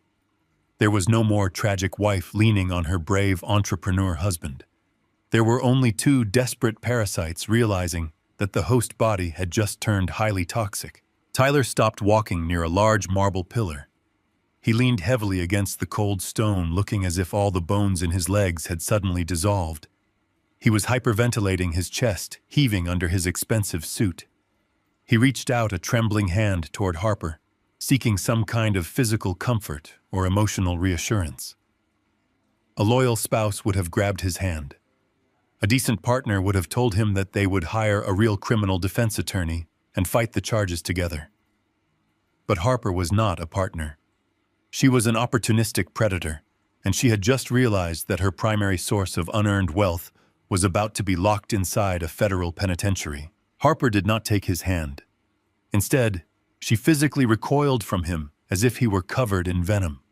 She took 3 rapid steps backward, putting physical distance between herself and the man she had sworn to love for better or for worse. Her face contorted into a mask of pure, unfiltered rage. The polished high society mask completely melted away, revealing the vicious feral creature hiding underneath. She looked at Tyler not with pity, but with absolute aggressive disgust. She started yelling right there in the middle of the crowded public hallway. She did not care about the other lawyers turning their heads to watch. She did not care about the security guards standing near the metal detectors. She pointed her manicured finger directly at Tyler's face and unleashed a torrent of absolute venom. She screamed that he had lied to her from the very beginning. She yelled that he had promised her limitless wealth and told her that the corporate accounts were completely his to control. She reminded him loudly of his arrogant claims that the family trust was entirely bulletproof and that his father could never touch them. Tyler held his hands up in a weak, pathetic attempt to calm her down. He begged her to lower her voice, frantically whispering that people were staring and that they needed to go home to formulate a plan. But the word home triggered an entirely new wave of fury inside her. She let out a sharp, cruel laugh that echoed off the high vaulted ceilings. She screamed, asking him what home he was talking about. She brutally reminded him that a process server had just handed her a foreclosure notice in front of her entire country club social circle. She yelled that they had no home, they had no money, and now because of his unbelievable stupidity, they were facing a federal criminal investigation. She completely dismantled his manhood right there in front of dozens of strangers. She told him he was a pathetic, weak little boy pretending to be a titan of industry. She stated clearly that she had only married him because she thought he was the heir to a massive, heavy machinery empire. She openly admitted that she never respected his fake software company and that she only cared about the platinum credit card in his wallet. Now that the card was destroyed and the police were coming, she had absolutely zero use for him. She was fiercely protecting her own survival. She knew that if she stayed tied to him, the district attorney would eventually look into her own spending habits and potentially charge her as an accomplice to the massive embezzlement. Tyler tried to reach for her again, tears streaming down his pale cheeks. He begged her not to abandon him. He pleaded with her, telling her that he loved her, and that he did all of this just to give her the luxury lifestyle she deserved. He tried to use his massive crimes as proof of his absolute devotion. It was the most pathetic display of weakness I had ever witnessed. Harper was completely unmoved by his tears. She looked at him with eyes as cold and dead as frozen earth. She reached down to her left hand. She grabbed the massive diamond engagement ring and the platinum wedding band that Tyler had purchased using my stolen corporate funds. She yanked the expensive rings off her finger with such violent force that it left a red mark on her skin. She did not gently hand them back to him. She pulled her arm back and threw the heavy jewelry directly at his chest. The rings hit his suit jacket and clattered onto the hard marble floor, bouncing and rolling away toward the wall. Harper did not even watch them fall. She stood tall, her chest heaving, and delivered her final absolute judgment. She declared in a voice loud enough for the entire corridor to hear that she was officially filing for divorce the second she left the building. She told him that she would testify against him in federal court if the district attorney offered her absolute immunity.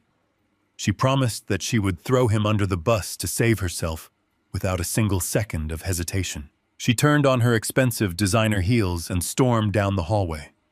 Her footsteps clicked sharply against the marble, echoing like a countdown to his absolute ruin. She pushed through the heavy glass exit doors and disappeared into the busy city streets, completely abandoning the sinking ship she had helped destroy. Tyler did not chase after her. He just stood there, completely frozen, staring blankly at the spot where his wife had just been standing. He slowly lowered his gaze to the polished floor, watching the diamond ring sparkle under the harsh fluorescent lights. He did not bend down to pick it up.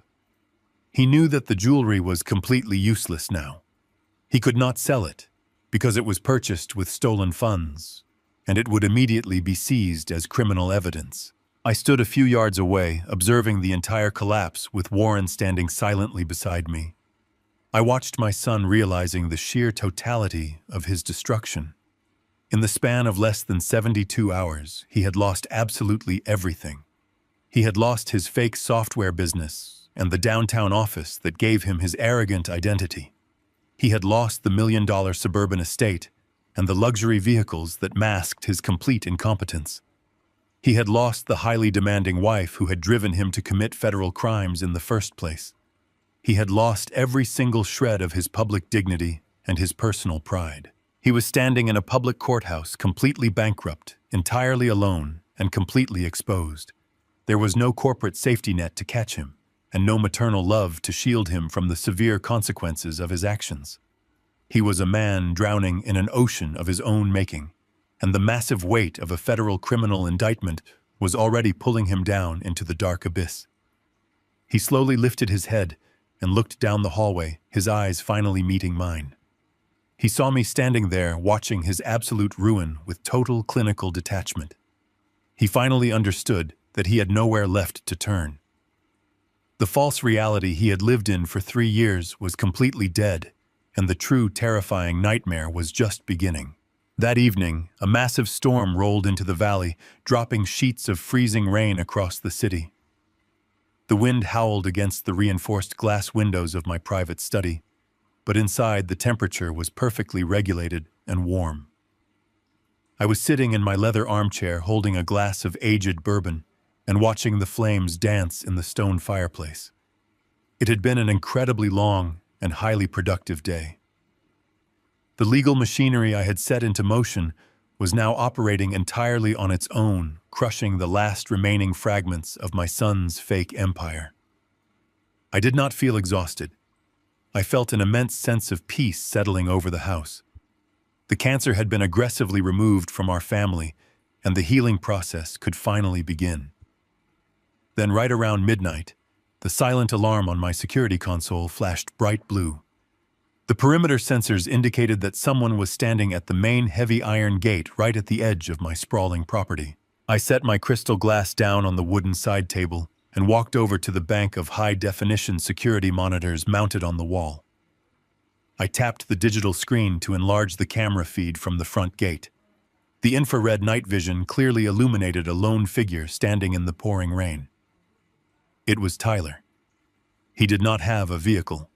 He must have taken a city bus as far as the public routes would allow, and walked the remaining miles up the steep, winding roads to our exclusive neighborhood. He looked absolutely pathetic. The expensive designer suit he had proudly worn to the county courthouse that morning was completely soaked, clinging heavily to his frame like a wet garbage bag. His hair was plastered flat against his forehead, and he was shivering violently in the freezing wind.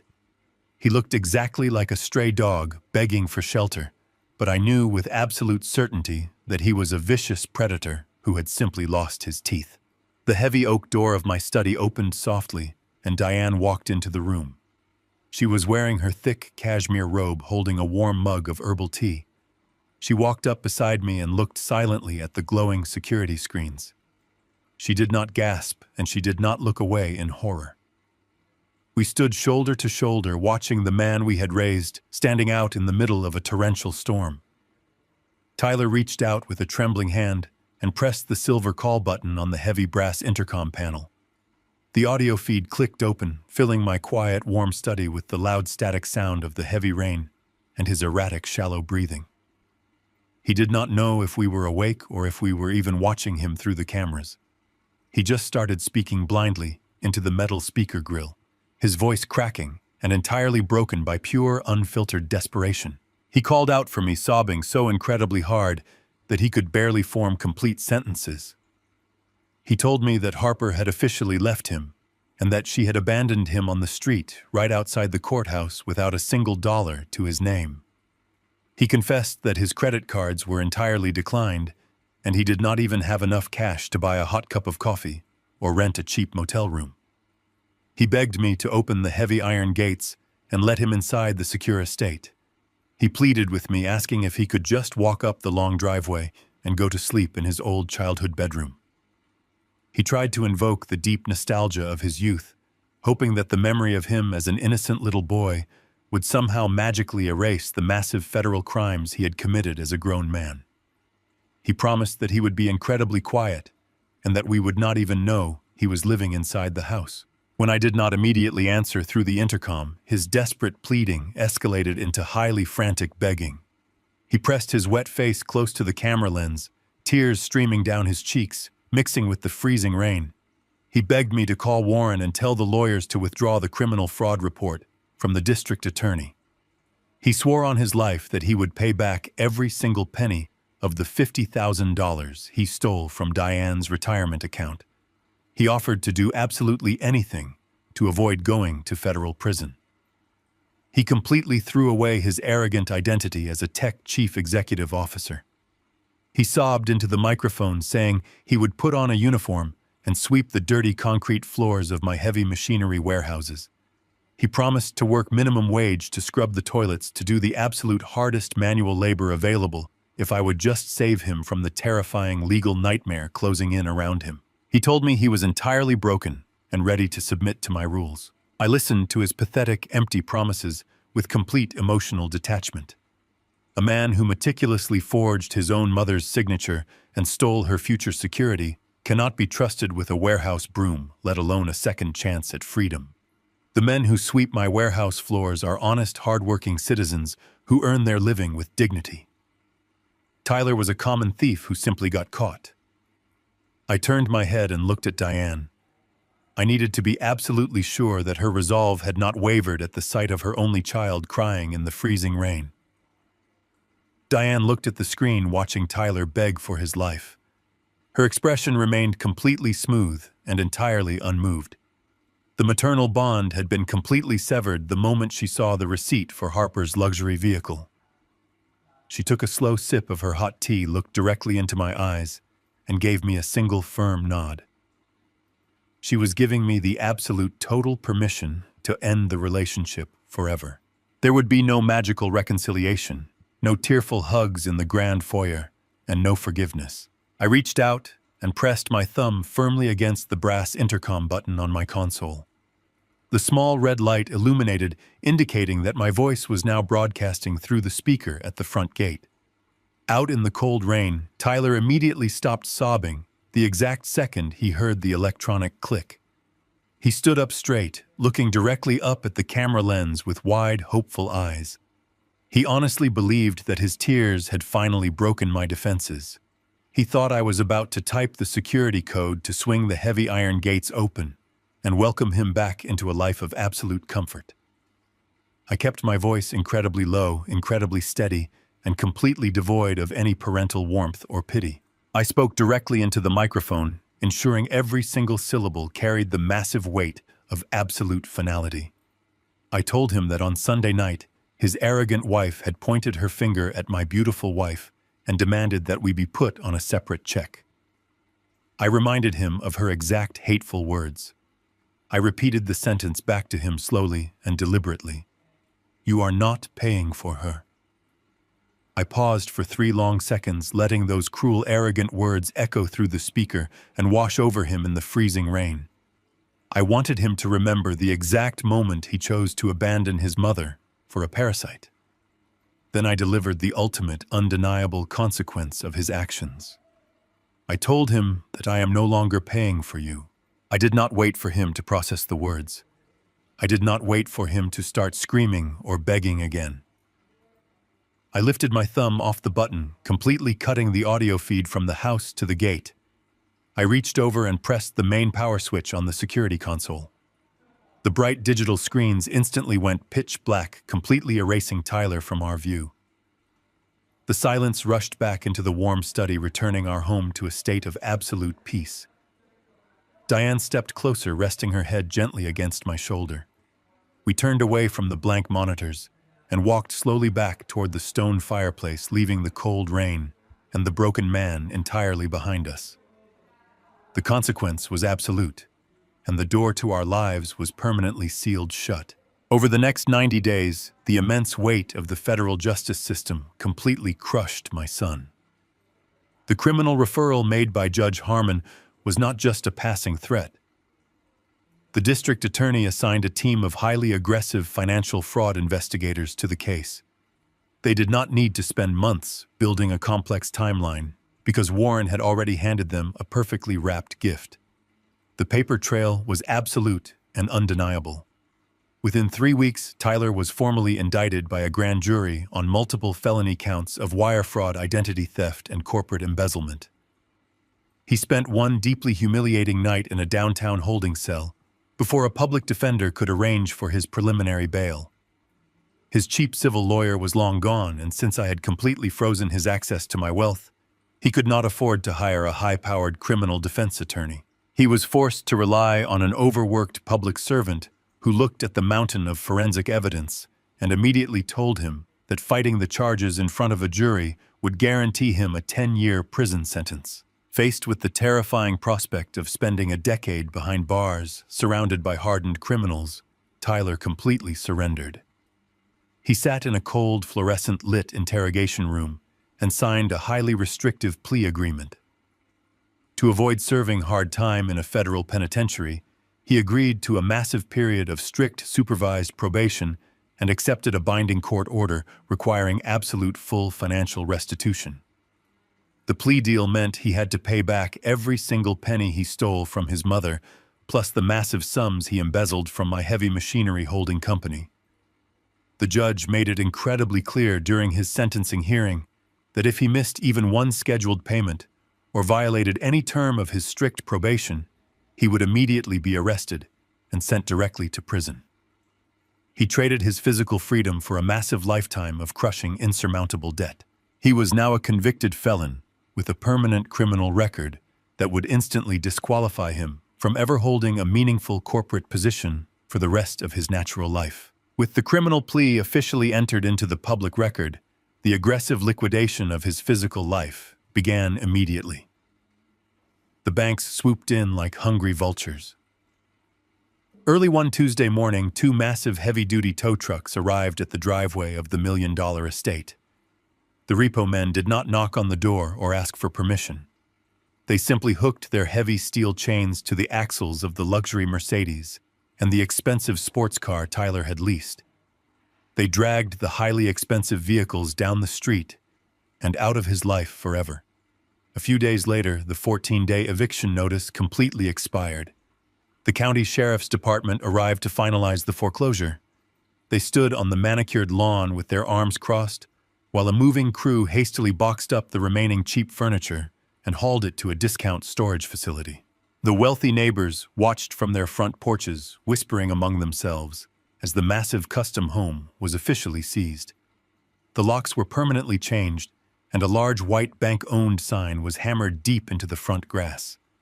His entire kingdom was completely dismantled piece by exact piece. Harper did not stick around to watch the tow trucks take her precious cars or the sheriffs lock the front doors. The exact moment she realized the criminal charges were absolutely real, she packed her remaining designer clothes into several large suitcases and fled the property. She had proudly filed for divorce, hoping to distance herself from the massive scandal. But the damage to her public reputation was already completely fatal. The wealthy women from her exclusive country club, who had witnessed the process server deliver the foreclosure notice, spread the story of her absolute ruin faster than a raging wildfire. She was permanently blacklisted from every high society event, charity gala, and upscale restaurant in the city. Completely broke and socially radioactive, she was forced to move back into her childhood bedroom at her parents' modest home. Her parents, who had blindly believed her arrogant lies about our family for years, were deeply humiliated by the massive public scandal. She now spends her days entirely isolated, trapped in a small suburban bedroom, endlessly scrolling through social media. She is forced to watch her former friends enjoy the luxury life she permanently threw away due to her own greedy entitlement. She has absolutely zero access to the expensive spa days, the imported wines, and the high-end shopping sprees that used to define her entire personality. For Tyler, the reality of his new life was a brutal daily physical punishment.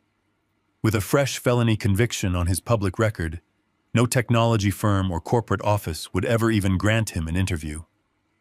The man who had spent 3 years pretending to be a brilliant software executive was forced to accept a minimum wage job working the cash register and stocking heavy shelves at a local commercial hardware store. He now wears a cheap, scratchy uniform vest instead of tailored designer suits. He spends 8 exhausting hours a day standing on hard concrete floors loading bags of heavy fertilizer and stacks of rough lumber into the pickup trucks of local contractors. There is a deep poetic justice in watching a man who stole from a heavy machinery company being forced to perform grueling manual labor just to survive. At the end of his exhausting shifts, he takes a public bus across town to a cramped, dirty studio apartment located in a highly undesirable and unsafe neighborhood. The apartment is barely larger than the walk-in closet he used to have at the massive estate. The walls are paper-thin, the plumbing constantly leaks, and the tiny single window overlooks a noisy, busy intersection. He sleeps on a cheap mattress on the floor, completely surrounded by the suffocating reality of his own massive failures.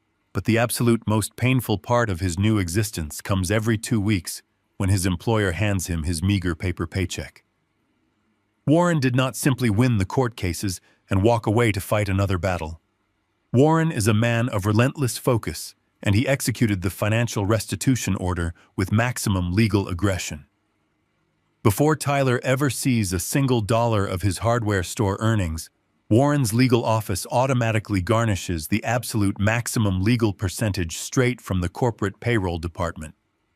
Tyler opens his paper envelope only to find that his already tiny minimum wage check has been brutally sliced down to practically nothing. Every single drop of his hard manual labor goes directly back into Diane's retirement portfolio.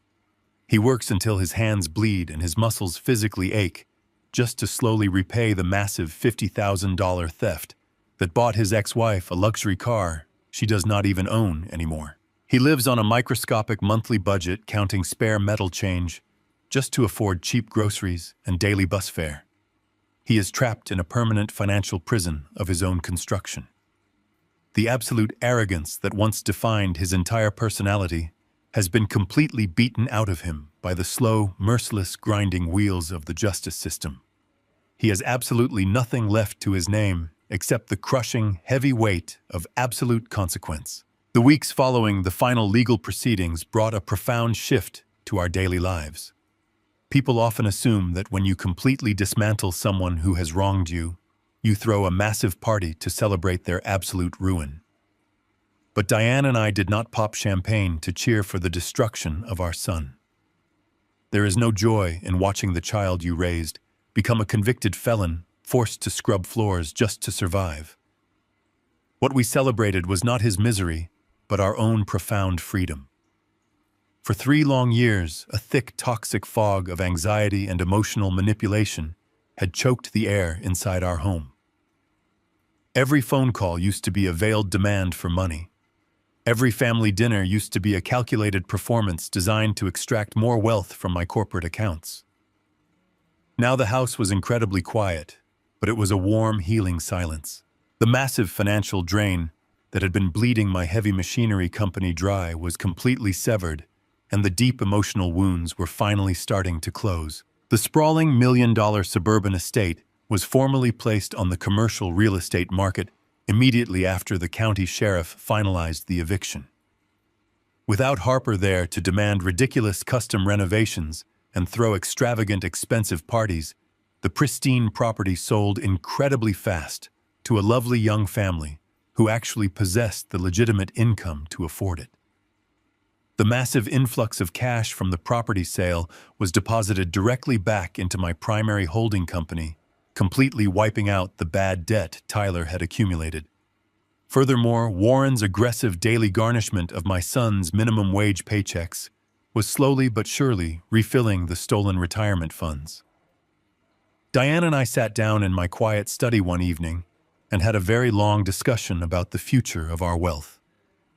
We realized that simply hoarding the recovered money would serve absolutely no purpose.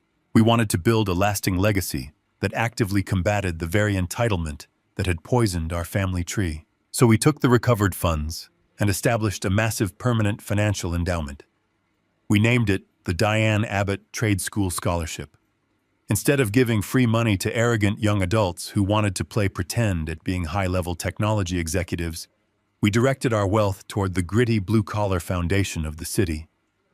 We funded the education of young men and women who wanted to learn heavy diesel mechanics, advanced welding, and industrial construction. We personally interviewed the candidates, looking specifically for kids who had thick calluses on their hands, kids who worked exhausting night shifts to support their younger siblings, and kids who looked at their elders with genuine, unforced respect. When Diane handed the very first scholarship check to a young man who had grown up in the foster care system, the beautiful light completely returned to her eyes. She was finally nurturing a future that actually deserved to grow, and her maternal heart found a new, worthy purpose. With our financial legacy officially secured and our toxic burdens completely lifted, we decided to introduce a new kind of life into our quiet home.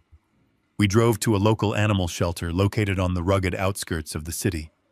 We walked past rows of barking animals until Diane stopped in front of a chain-link enclosure holding a large, scruffy golden retriever. The shelter workers told us he was a rescue dog who had been callously abandoned by his previous wealthy owners the exact moment he became too expensive to feed and care for. He was roughly 4 years old, a little malnourished, but his dark eyes held an incredible amount of gentle intelligence and pure soul. We finalized the adoption papers that very afternoon and brought him home. We named him Barnaby. The contrast between Barnaby and our former family dynamic was deeply poetic and highly satisfying. We had spent years pouring millions of dollars into ungrateful humans who only demanded more luxury and showed absolute disrespect. Now we provided basic dry food, a warm, soft bed, and a little daily affection to a discarded animal, and in return we received absolute, unwavering loyalty. Barnaby followed Diane everywhere she went, resting his heavy golden head on her lap while she read books in the sunroom. He greeted me at the door every single evening with a wagging tail, never asking for a platinum credit card or a luxury vehicle. He brought a simple, uncomplicated joy back into our daily routine, completely washing away the bitter, lingering memories of the past 3 years. 6 months after the massive legal storm officially concluded, I decided it was time for a permanent change of scenery. I stepped away from the daily demanding operations of Vanguard Heavy Machinery, placing my most trusted, competent executives in charge of the holding company. I packed our bags, loaded Barnaby into the back of our luxury vehicle, and drove Diane down the scenic, beautiful coastline to Carmel, California. We purchased a stunning private beach house perched right on the edge of the rocky cliffs overlooking the vast blue Pacific Ocean. The salty ocean breeze and the rhythmic, soothing sound of the crashing waves provided the absolute perfect background for our entirely new chapter. Late one afternoon, Diane and I walked down the wooden stairs to the soft white sand. The sun was beginning to set, painting the endless sky in brilliant shades of burnt orange and deep purple. Barnaby was running happily along the shoreline, chasing the seagulls and splashing loudly in the shallow tide pools. I set up 2 comfortable canvas beach chairs and opened a vintage bottle of red wine I had saved specifically for a moment of total peace. I poured a generous glass for Diane and handed it to her, watching the warm, golden evening light catch her beautiful silver hair. She looked completely radiant, entirely free from the heavy sorrow that used to pull down her shoulders. I sat down in my own chair holding my glass of wine and took a deep, satisfying breath of the clean ocean air. Just as the bottom edge of the glowing sun touched the ocean horizon, the perfect silence was broken by a sudden mechanical noise. My cell phone, resting on the small wooden table between our chairs, began to vibrate and ring loudly. I slowly reached over and picked up the device, looking down at the bright digital screen. The caller identification displayed an unknown number, but the area code was instantly recognizable. It was the exact area code of the sprawling city we had left behind. The exact city where my son was currently scrubbing hardware store floors and living in a tiny, miserable apartment. It was undoubtedly him, calling from a borrowed phone or a dirty public payphone, desperately trying to reach through the absolute void I had created. He was likely calling to beg for mercy again, to ask for a small financial loan to buy groceries, or simply to hear the sound of his father's voice after months of total isolation. I held the vibrating phone in my hand, feeling the desperate mechanical pulse against my palm. A year ago, that sound would have triggered a massive wave of anxiety, obligation, and misplaced parental guilt. Today, it meant absolutely nothing to me. I did not feel a single ounce of pity. I did not feel the urge to press the green button, to lecture him, or to offer him a single word of empty comfort. I did not even bother to press the red button to formally decline the call and let him know I was ignoring him. I simply looked at Diane, who was watching the beautiful sunset, with a serene, peaceful smile, completely unaware of the digital desperation happening right in my hand. I slowly lowered my arm, opened the heavy plastic lid of the insulated cooler sitting next to my chair, and casually tossed the ringing phone inside. I let the lid fall shut, instantly silencing the noise and burying the toxic past in the dark, freezing ice. I raised my glass of wine, clinked it gently against my wife's glass, and turned my attention back to the beautiful, crashing waves. The surgery to remove the parasite was a complete success. The patient had fully recovered. The silent adjustment was officially complete. The absolute greatest lesson I learned from this entire ordeal is that blind parental generosity, without strict boundaries, does not create gratitude. It breeds entitlement. For years, Diane and I believed we were helping our son by shielding him from the harsh realities of the world and subsidizing his expensive lifestyle. In reality, we were actively financing our own disrespect and feeding a parasite. True love is not about giving endlessly to someone who only takes. True love requires the strength to say no and the absolute courage to let a toxic person face the devastating consequences of their own actions. If you have ever had to cut a toxic family member out of your life to protect your own peace, share your experience in the comments below and subscribe to the channel for more stories of absolute justice.